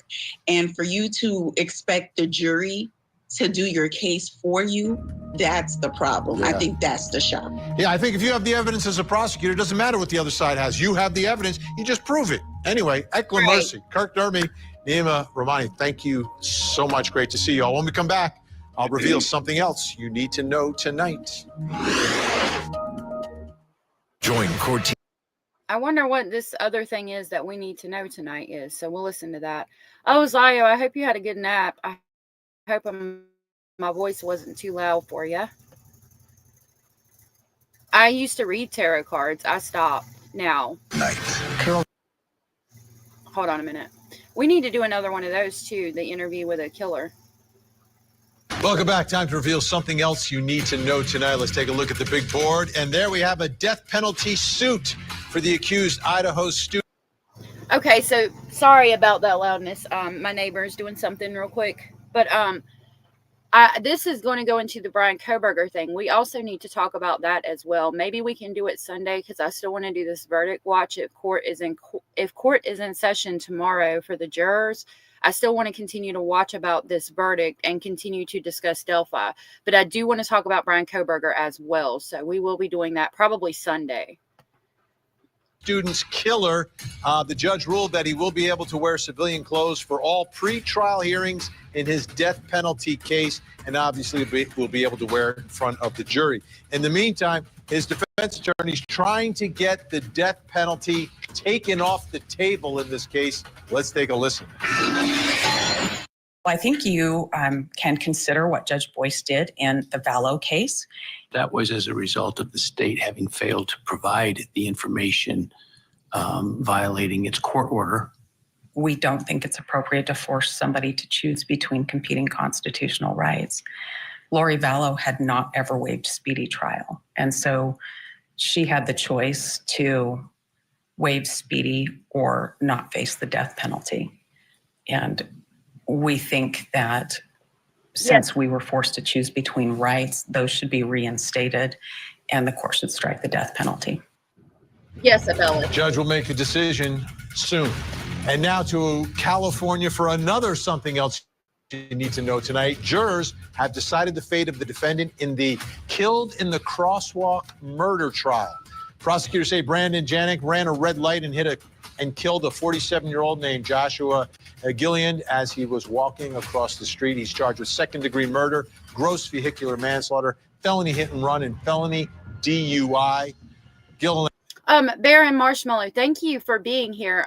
We are about done for the day. The jury left at 4:00. They will be back in tomorrow. So we will hear something tomorrow, but they have left for today. And then if they do go live with a verdict and I'm not already live, I'm going to jump on so that we can watch it together. Gilliland was on his way to work at Cheers, a bar where he had worked for more than 20 years when he was killed. Witnesses say several people stopped to help the victim, but Brandon Janik did not, and he's now been found guilty on all counts, including murder. He wiped away tears as the verdict was read. In the Superior Court of the State of California and for the County of San Diego Central Division, the people of the State of California plaintiff versus Brandon A. Janik defendant, case number SCD 300413. Verdict count 1, second-degree murder.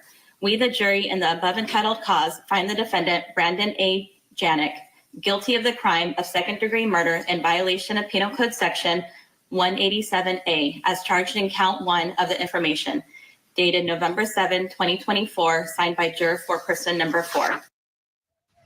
Janik faces 15 years to life behind bars plus an additional 8 years for insurance fraud charges. He's going to be sentenced next month. Now, please take a look at your television screens. We have a missing child who needs your help. This is Trinity Grace Hudson, missing from Union City, Georgia, since October 22nd, 17 years old. If you see Trinity, pick up the phone, make a call, make a difference. 911, 1-800-THE-LOST, or the Union City Police Department in Georgia. That phone number's on your screen right now. Don't go anywhere. We've got another hour of live true crime. Vinnie Politan Investigates is next. In the meantime, please don't. I'm going to leave that up for a minute just so you guys can get a good look at her face. She is again missing from Union County, Georgia. Please call 1-770-964-1333 or call 1-800-THE-LOST if you see her. There's also several other missing children. In the beginning of this video, I try to update it about once every week or two. And I did just do that one a couple of days ago, so it is currently updated. Please take a look at that if you have time to see, take a look at the faces and just keep them in mind when you're out doing errands and the things that we go out and do daily and try to help bring some of these babies home. I don't know, Jenny. Jenny asked, can they provide a verdict for Richard Allen tonight? I thought they weren't allowed to talk about it once leaving the courthouse. I don't think they can. I think that they're not supposed to talk about it once they get to the hotel. But if they come back in the morning or something before I go live or after I go live or something like that and state that they have a verdict, I will jump on real quick to go over the verdict with you guys. I want to thank you all for being here. Thank you all for sharing your thoughts, opinions, and speculations. Please don't forget to hit the thumbs up. If you're watching the replay, I am live every day at 1:30 Eastern Standard Time. And I will see you all tomorrow. Let's pray for a verdict in the Richard Allen case. And remember Abby and Libby through all this. I hope you all have the best day ever. And I'll see y'all tomorrow. Bye.